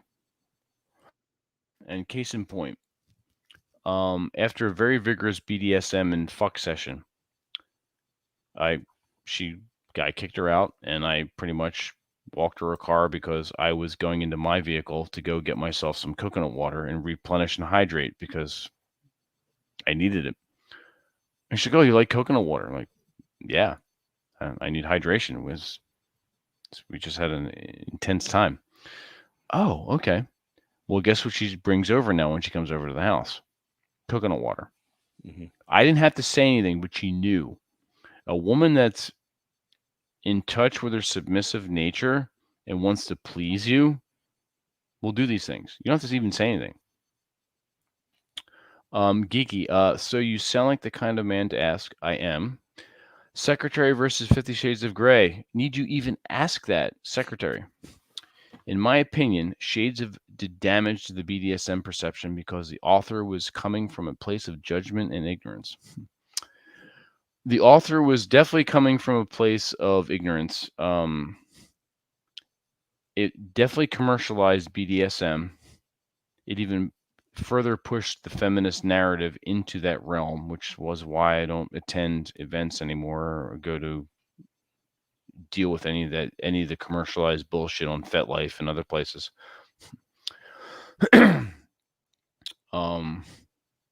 50 Shades was initially written as vampire Twilight fanfic. Twilight fan fiction, and she realized, oh well, I'll get sued for that, so I'll do this.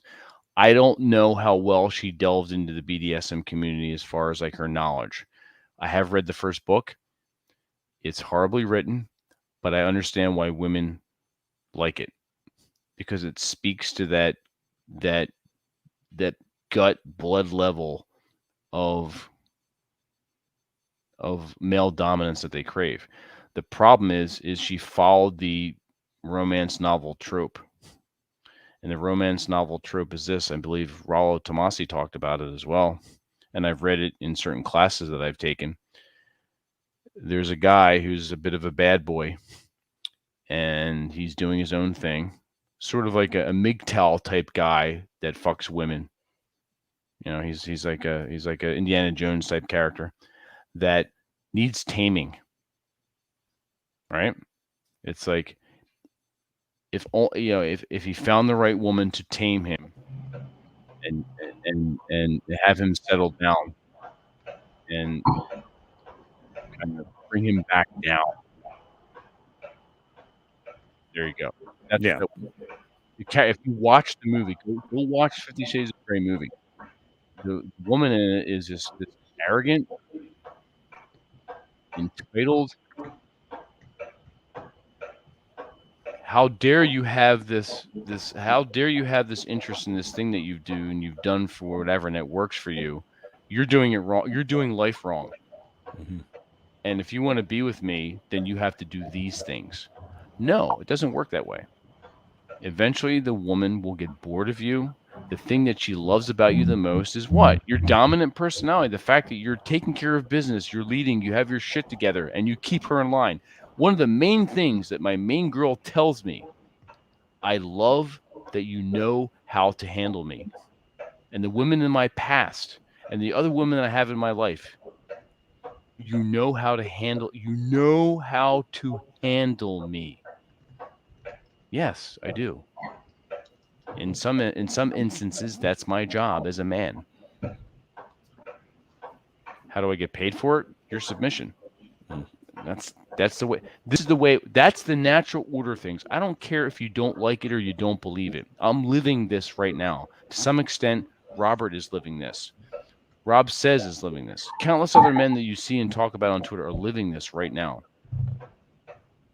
It's what we do. Now, I'm showing you proof of this. If you go on Twitter, you go on Massacres.life, or you go into the Instagram. I'll talk the talk, and I'll walk the walk. If I talk about something that I'm doing BDSM-wise, I will show you that. I have proof of this. I have living, walking proof of this. I'm a bit of a sadist. Beat, bind, and there are witnesses to it. And witnesses, yeah. You were there. You were there for that. I beat the shit out of my woman's ass. I like doing that. I get off on that. She gets off on that. That's the way it works. Yeah, It's natural I don't order remember things. her complaining at all. Nope. So, No, and she wasn't gagged. Yeah. Nope. So, but yeah, Nope. what you're describing is basically Beauty and the Beast. Man is this beast. The right woman comes along and tames into a prince. That's what women write.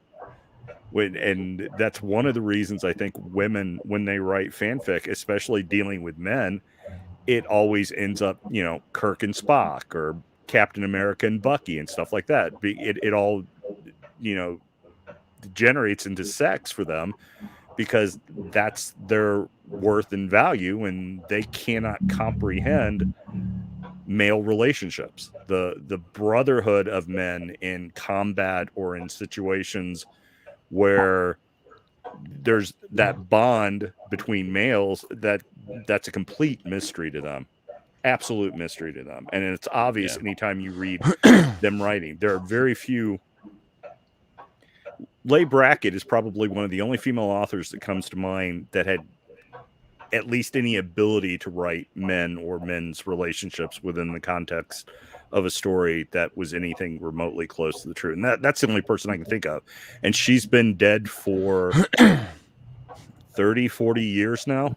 Yeah. She died in 1980, right before Empire Strikes Back came out. Oh yeah, because she wrote the screenplay. Yeah. So, but yeah, you look at all these 20, 30, even 40-year-old women writing fanfic about guys, and they have no idea how men relate to each other. Exactly. There's some questions. Bullrush, what's up with all the poly relationships and BDSM websites? Has this always been it's been around, I'd say, since the mid 2000s. I got on BDSM websites in late 90s, and not strictly BDSM. There was alt.com. There was one called Lava Life, and Lava Life was cool because it had 3 designations. One was relationship, one was dating and friends, and one was just, for lack of a better word, fucking. So I kept to the fucking one because that kind of was in line with what I was doing and kind of just fucking around at the time. And I wound up going through that. Some of my best, strangely enough, some of my best women that I've pulled in the BDSM realm have been in meetups, both BDSM flavored meetups and just normal ones. Like I wound up going through there was an introvert meetup group in the area. I wound up going through that like butter through a hot knife, or butter through a hot knife through a butter. I'm tired. So those sourcing your women is very easy. That is right, Bullrush. We cannot be tamed. We are wild animals. Mm-hmm. Bit of a sadist. Yeah, I'm very much a sadist. You know what the interesting thing is? This is a huge deal in the BDSM world. I don't, for the most part, with new girls, yes. If a woman is into you and you can read her body language well, safe words are pretty much unnecessary. I'll catch a lot of shit for saying that. I very rarely use safe words, especially with a woman I've been with for a couple weeks. And she knows my routine and she trusts me. And a woman that's into you is going to trust you. That just comes along with the territory. There's no oh, I have to build rapport. That's bullshit. Rapport is something that happens like naturally, like between you and a dog. Mm-hmm. I don't have rapport with this animal. That's natural. You don't build that. You don't build that. That's out of your control. You don't build that. That's just either there or it's not. There's some people that just rub you the wrong way. There's no rapport. Nothing you say or do is going to get them to like you. They're just like, you just annoy the fuck out of them, and vice versa. There may be someone that just annoys it just fucking annoys you. Would you bang her? Yeah, but you're not gonna want anything to do with her. So you just leave her alone. But building rapport, you can't build rapport. It's either there or it's not. It's like attraction, initial attraction. It's there or it's not. You don't build that. You can't build. I know, and I'll catch shit for this too. It's a lot of pickup guys. You're building attraction. You don't build attraction. Attraction is there or it's not. You can fuck up attraction by running your mouth too much and saying dumb shit, but you can't build that. The one I'm showing you here is I've collared her. She has, it's my name, around her neck. And that's part of the bruises on her ass. This is like probably about 2 weeks. I've been dealing with her for about 5 weeks now. This is about 2 weeks into messing with her. That is one of my favorite leather floggers. It has 4 tails, 4 falls to it. And those are the bruises. Every time we meet, she gets a maintenance spanking. Before we go out, she wears that collar around her neck. A lot of people will say, "Oh, well, what do you think? You're some hot shit? You got some?" Yeah, I kind of do, and I am. She's going to wear my name around her neck when she's out in public. Why? Because that's what I want. That's all that needs to be said. If you're into that, then you do it. If you're not, then you don't. I do it. While she's with me, I own her. Body, mind, and soul. She's aware of this. She likes it. She loves it. Body, mind, and soul while she's with me. And in some instances when I'm not, she's thinking about me. When she's working out, thinking about me, sending me a text. Doesn't matter. Women that are into you, that have bonded to you, and I would say you have a responsibility to treat that with care. Can you be a dick and fuck her over? Yes, you could. Can you manipulate her and use her? Yes, you could. You could use that power for whatever. That's not, I used to do that. Yeah, absolutely. I was dating a woman. I was in a long-term relationship, and I was also, I still had a bondage stable with 4 women. 4 women. So total of 5 women. That was very tiring. But I was stable, and I was unwilling to give that up. So in essence, I was cheating on her. I didn't tell her about it. That was almost a decade ago. That's not a path that I walk anymore because that's tiring. It's not fair to her. It's not fair to anybody. And it's not cool. So for my own dignity, my own self-respect, everyone knows what I'm about. And I tell every woman that I'm with, there's 2 things you need to know about me. Number 1, I'm not going to marry you. Number 2, we're not going to live together, ever. Now you may say, well, Vince, is that you may change your mind, blah, blah, blah. You don't want to die alone. I'll said it before and I'll say it again. I hope I die alone. Number 2, could it change? It's possible. It's not highly probable. It's not highly probable. So there you have it. But yeah, she gets her ass beat on a regular basis. So she always has bruises on her ass. So when she sits down or touches her ass, she's reminded of me, whether she likes it or not. And she usually likes it. So yes. I very rarely use safe words. Now, if I'm introducing to a girl to something new, like mummification, I will use one. If I'm going to gag her during mummification, I'll have her hand loose, her fingers with something in her hand, so she can drop it if she's feeling distress, and I'll slow the session down. But for the most part, I don't use safe words.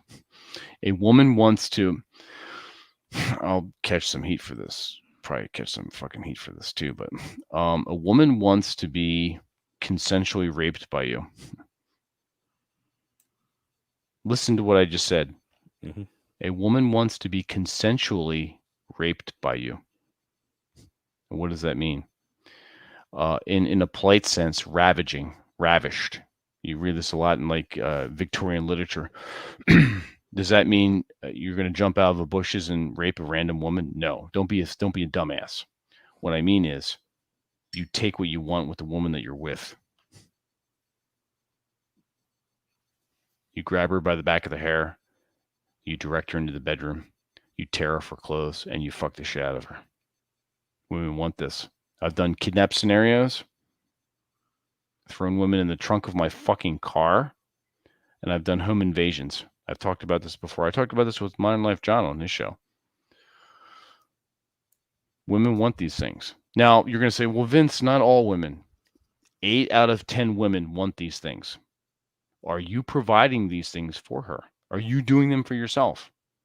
And you would be surprised at the women that want them. Yeah, exactly. Good right. little Catholic girls. Exactly. That's why. Yeah. Exactly. And you live in it yourself. Mm-hmm. So this episode, you know what? StreamYard saves it, and I can re-upload that shit, Andrew. Yeah.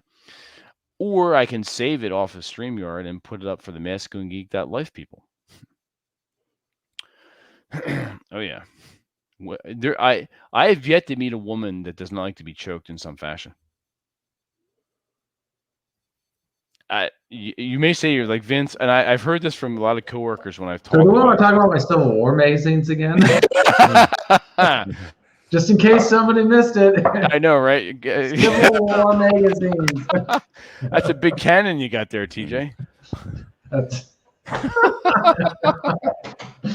Well, to bring all this kind of together a little bit, I can remember reading stuff about the guys coming back from the First World War who went away, left their wives, left their sweethearts, Norman Rockwell, whole thing, went away, spent time in Europe, spent time in the trenches, spent time in the whorehouses in Paris, and then came back to their women who were very delighted to see their men and surprised at all this amazing new knowledge that they possessed when it came to pleasing them in the bedroom. Mm-hmm.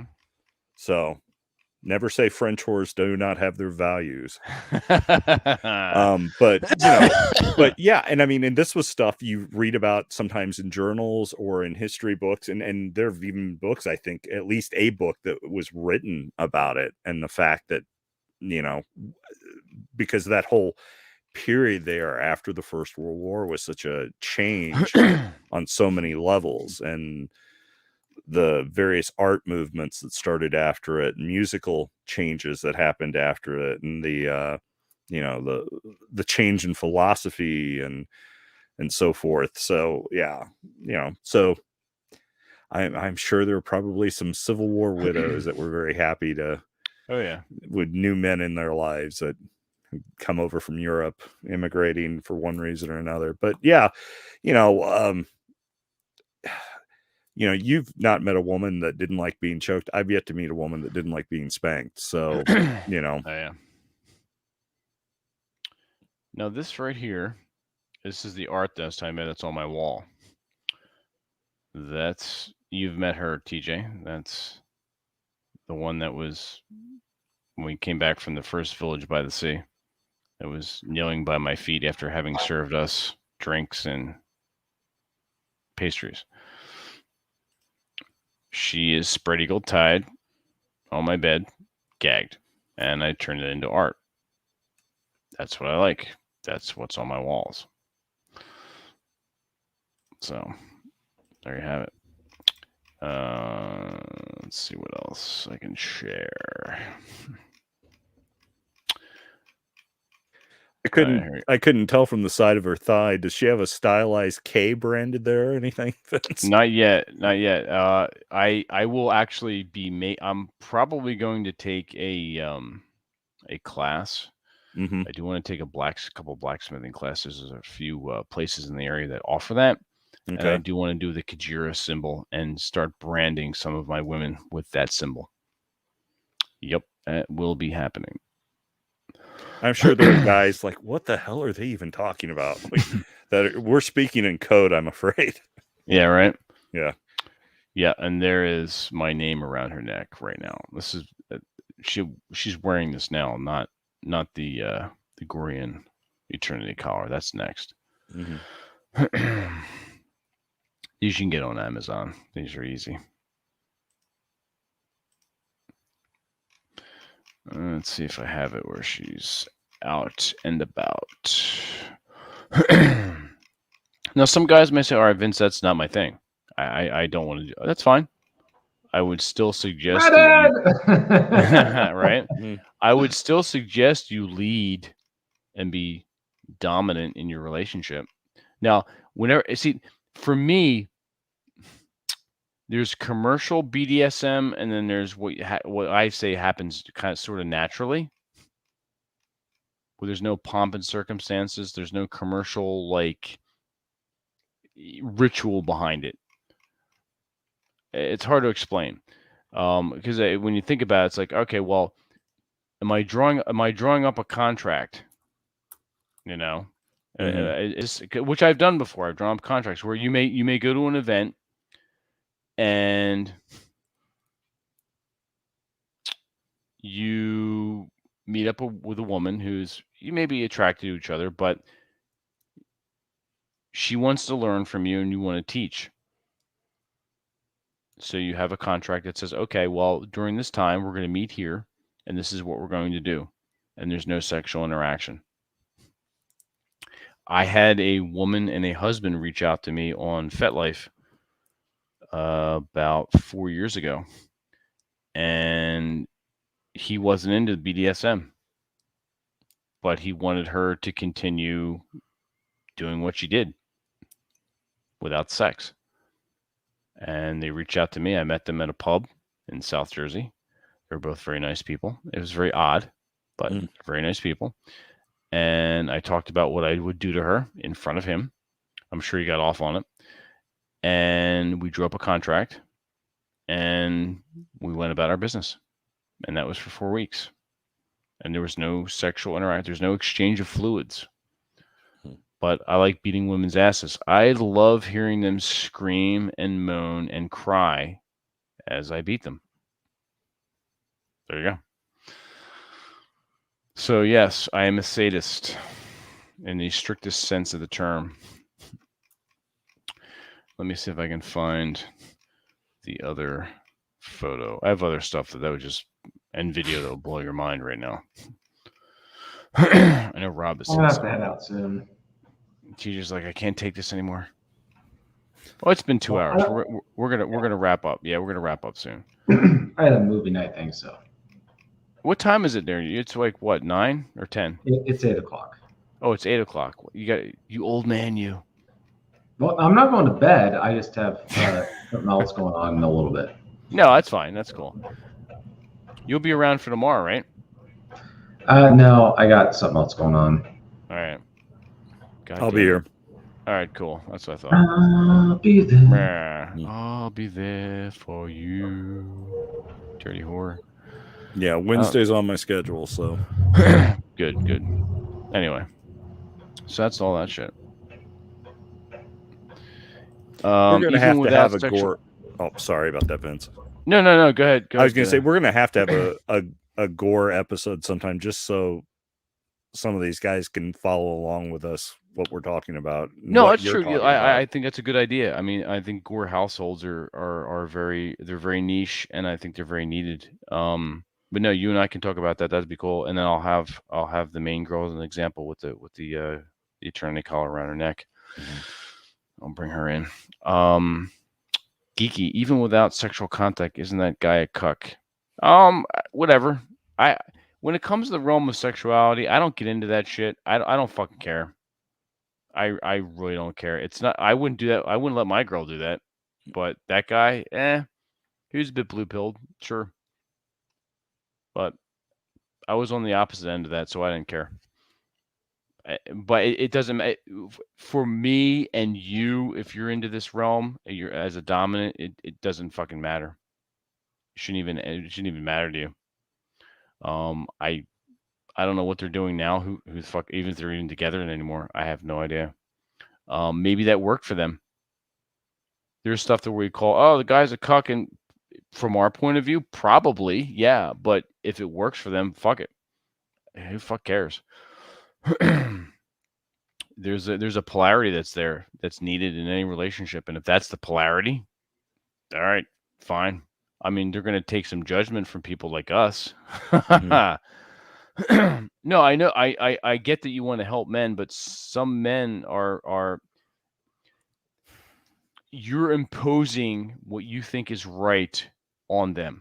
Now, I'm not saying you're wrong, but if that works for them and they're still fucking and she's still into him and he's into her, who cares? Now, if they're caught up in this very sad relationship where she's sneaking behind his back or whatever what do you have? All right, that's fine. But at the end of the day, also, that's none of our business. Did I find it strange that he was allowing this? Yeah. Was that going to stop me from beating his fiance, his soon-to-be wife? No, I didn't care. Was I going to try and sit him down and go, look, dude? No, no, that's not for me to decide. He has to decide that, hey, this is, you know what, this is right for me. Yeah, obviously thought it was, or this is wrong for me. And yeah, you correct, Geeky. You can't like. There are a lot of people that I know of, good friends, that I sit back and I go, I should clue you in on my hip wisdom. No, because then you're just an arrogant, judgmental asshole. It's none of your business. If someone comes to you, just like you said, if someone asks you, hey, Vince, hey, Geeky, or whatever your name is, blah, blah, blah, blah, blah, what do you think? Then, yeah, sure, absolutely. Then you can attempt. But I'll tell you now, it's like people only change when they want to. There has to be some kind of huge, not huge, but there has to be something that happens in their life that where they step back and they say, hey, you know what? This isn't working for me. And only then. Kevin, it's nice to meet you, Kevin. Pleasure. Thank you for sharing your name. Obviously, I'm Vincent. This is TJ, and this is Robert. Yeah, very cool. And it's very admirable that you want to help men. Please do. Yeah, absolutely. We need more men helping. We have to help each other. That's the idea behind Masculine Geek. And I may be an asshole about this, so I'm not going to be dishonest about it. I am really kind of torn on the helping men part. In principle, I like it, but there's that part of me that's still competitive enough that, yes, I want to help my sons. I want to help my grandsons. I want to help my friends. You know, the guys that are in my tribe. If the guys in the other tribe can't figure this shit out, well, that just makes it easier for us. It's like, you know, I don't have to outrun the bear. There's no competition at that point. I just have to outrun the other guy. Yeah. You know, I don't have to look like Brad Pitt at 25. I just have to look better than the guy riding the scooter in Walmart at 300 pounds. That's true. And I get what you're saying. Yeah. So, and some guys aren't worth helping. You can spend your whole life carrying them on your back like a cross. And, you know, when it drives you down into the dirt, what are you going to get for it at the end of your day? Yeah. If you succeed, great. He's getting laid. And you've wasted all your time helping him get laid instead of helping yourself get laid. Yeah. The only thing you can do is you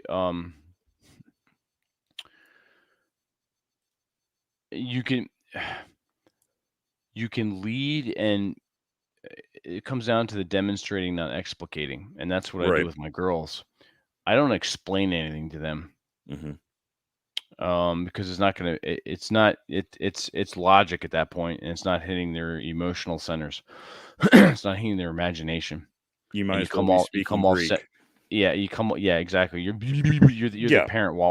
You might as well be a parent at that point. So you can only, and likewise with guys, you have to demonstrate the behavior.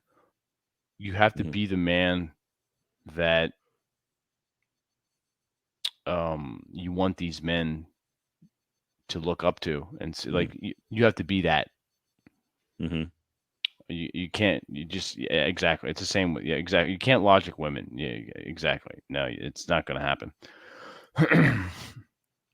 And it doesn't matter how many charts and graphs and what scientific evidence you present to prove that you're right in what you're talking about. Correct. It doesn't mean anything. Yep. Absolutely. At the best you can hope for is you just piss them off. Yeah, you're one. Yeah, you're gonna. Yeah, exactly. Especially with guys. I mean, if you try to foist this off on them, they're gonna be. If they're not ready to receive the information, they're gonna be very resentful of you. they're gonna dislike you and think you're a busybody fuck. Mhm. How dare you get, you know, who are you? Who Mhm. are you to say this? Who are Mhm. you to do this? So unfortunately, the guy has to come to like almost a rock bottom and then reach out for help. Or you can say, hey, you know, it's like you seem to be going through a rough time. Mhm. I don't know the details, but you know, I get a sense that it might be this. This book might help you. Mhm. Here, check this book out. Help me. Don't say read this book because it's got blah blah. No, this book might help you. Check it out. Or give them a bunch of books. I was the Way of Men, Mhm. Rollo's books, a few others, even down to philosophy books. Yeah, I had a friend that came to me with his issues, very very blue pilled, and this was several years ago. This is back even before red pill, blue pill, any of that stuff. But I mean, he was a guy who was having troubles with his marriage, and he came to me and laid it all out, and I helped him as best I could. I offered him advice. I told him what to do. I told him where I was coming from. And it never failed every time we got together, and we got together several times. He's sadly deceased now, but I still carry his secrets. And every time he's like, yeah, I'm going home. I'm laying down the law, ultimatum time. Things are going to change. And something happened between the time we left the restaurant, between the time we left the bar, between the time we left wherever we were, and when he got home. To the next time I saw him, it's like, well, how'd it go? Did it work? Something happened. He didn't do it. So even when they want to change, to do the work, to make the sacrifice, to say no, to take the risk, some guys still just won't do it. And, you know, so I mean, that's probably another reason. It's like, hey, I tried this once with someone I cared about and it didn't work. So doing it for strangers, it's like, it's just going to be a waste of my time, you know? And so that might make me an a-hole. But that's why, you know, the guys that still say, yeah, above and beyond the guys that say, oh, yeah, I'm in it to save men. Now buy my Gumroad book. You know, that's their Yeah. grift. You know, the guys that say, no, I really, really want to help men figure this out. God bless them, you know, but I don't know. Maybe I'm just too old, you know. But one of you guys came to me with something, not that you would come to me with something like this, but you know, you needed help with something. It's like, yeah, you know, your guys have become a part of my tribe now. It's a And masculine geek that life tribe, exactly. yeah, and that changes things, you know. Mm-hmm. But so Geeky, good luck. Exactly. Kevin, good luck with that. Yeah, no, I mean facetiously, good luck. I mean, Yeah, seriously, sincerely.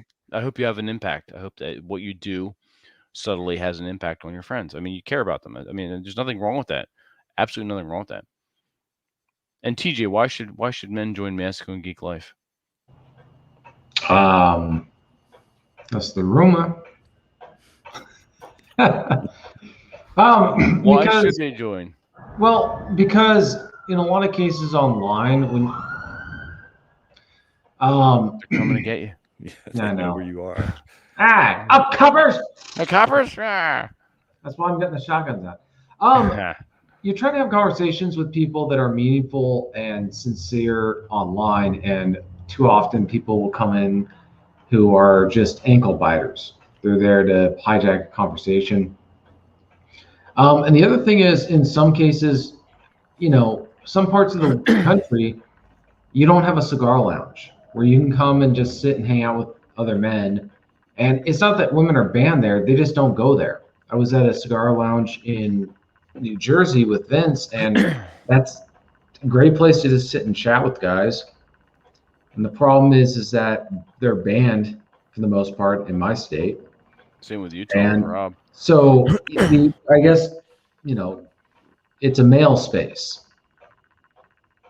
Yeah, It's a digital cigar lounge. It's a place where you can smoke and chat with other guys, and you know, and they're guys who've been vetted, and you know they're paying money, so they're not, you know, They're not going to dick around. Yeah. Exactly. Well, it's a social club, an online social club. Yeah. Where, you have to be a member, someone has to recommend you, or you have to have someone who's already a member approve of you and like, yeah, this, he's a good guy. He's a good fella, and get you in. So, right. But also you get, I have been very pleasantly surprised by a lot of the conversations, especially in the Saturday Zooms, the once a month, They're guys that you would in real life have a drink with and sit across the table with. And it's not a Borg hive mind, because there are things we all disagree on. I mean, heck, just tonight and the stuff we've talked about, there are things we're all in very different places as far as how we relate with women and what we do and how we do it. But the basic principles are all the same, and the respect's there, and we can intellectually talk and disagree and challenge each other, and that's what men should be able to do. And we can be civil about it, because that's just how it is. Yeah. And that's not something, that's not Twitter, that's not Facebook, that's not social media. But Masculine Geek Life, that's what that is. And Exactly. It's not Twitter, and it's not Facebook, and it's not social media, despite using the tools of the internet and technology to facilitate the group gathering and meeting and sharing a drink and cigar recommendations and wine recommendations and bourbon recommendations, and also Special calling guests. each other out on our bullshit. Exactly. And supporting us when we need it. So, yeah. And we also have the Speakeasy, the forum. It's like an old-fashioned bulletin board where we can talk and discuss things and share items, share advice, and just have good old-fashioned discussions. And Boris brings up a point. Wish we had the ability to do voice or video chat on the site. I'm actually, funny you say that, I'm actually looking into that. At very least, chatting for members. There's a few plugins that I can purchase, I think, for that, and I'm going to try to integrate that. For now, what we have is the Telegram. We have a private Telegram chat group. We have the private. Stop it, goddamn cat. We have the Twitter group, and we also have the Instagram, the private Instagram, that's included with the membership. So, TJ's name is funny. Oh my god, that's too funny. Anglo supremacy. Hang on, so let me put that up on the. Where's the banner? Where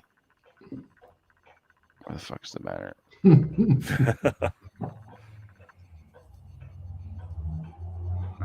Anglo supremacy.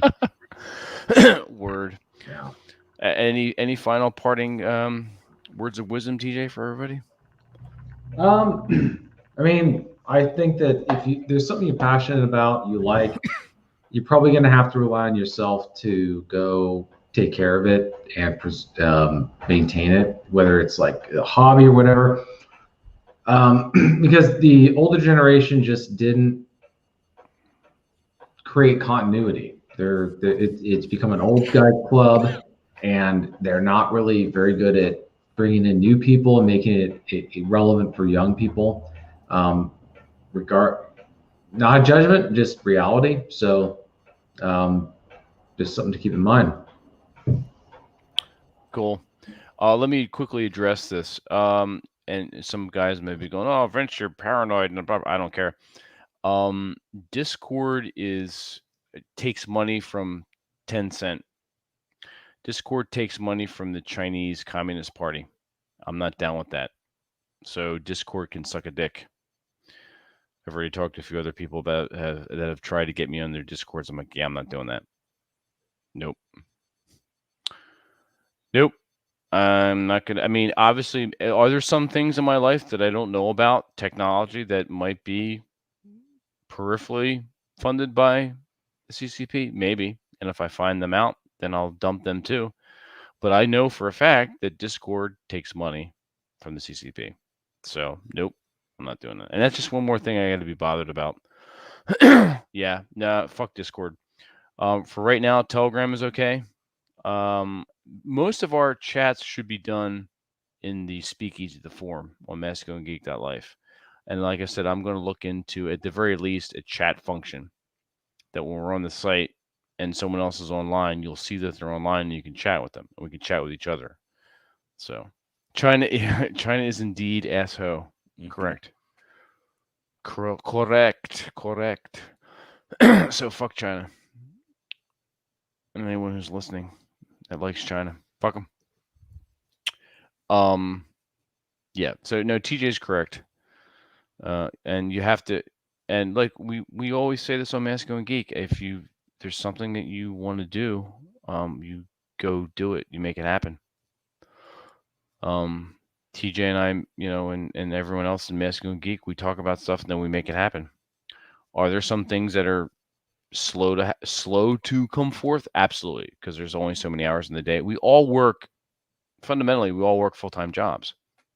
Now, if I was not working a 9-to-5er, a lot of cool stuff with Masculine Geek would come out very quickly. But until you're paying my bills, you're going to see it on our own time. That's just the way it goes. And some things have to be done slowly because there are certain legal matters and other things that have to be put into place before something's done. Mm-hmm. No, you're absolutely correct, Robert. And there's a lot of things that say it in Cartman voice. China's asshole. Ah! I don't do a good Cartman voice, although I haven't tried to perfect it. Anyway. All right, we're going to call it because it's TJ has to head out. And on the East Coast, it is now 11:23. Although like I said, I am off for the next 5 days. And you know what? Because I do have my Fortress of Solitude and I roll solo, I can get up in the morning and construct my day anyhow I want it, any way I want it. And to me, there's nothing finer. There's nothing finer. Is there such thing as being too tall for a motorcycle? A buddy of mine thinks I'm too tall for my bike. Aaron Clary doesn't suffer from that problem. And nor does Rob. Thank God they have training wheels. Right? It depends on the bike, Bull Rush. I mean, if you're on a bike that makes you look like a bear on a bicycle, then yeah, but how tall are you? I forget. You're like, what, 6'2"? If you're like over 6 feet and you're on a bike that is like an 1300, 1800 cc, no, not at all. Your buddy doesn't know what he's talking about. He's just busting with you at that point. So, no, you got something over 1300, 13 or 1300 over. 6'2", yeah. What cc is your bike?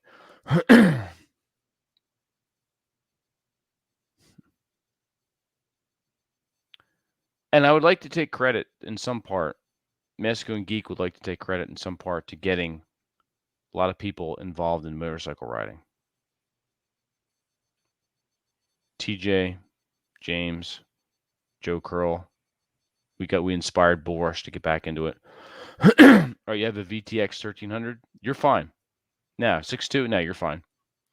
Your buddy's busting your balls. Fuck that guy. You're good. I'm sure you look badass on that thing, man. You kidding me? Your leather jacket and your helmet and shit on the VTX 1300, 6'2". Absolutely, you're badass. Nah, he's just jealous. Let me guess. Your buddy doesn't ride.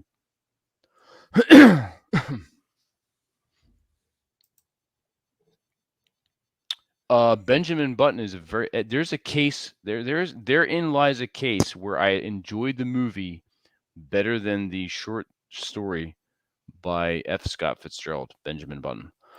I really enjoyed that movie. Are there some blue pills and red pills? Absolutely. But, suspend your disbelief and just enjoy the magic of that movie. It's really good. Like the sort of like natural science behind it really fascinated me. He probably does want your bike. He probably wants to convince you to sell your bike. VTXs, they don't make those anymore.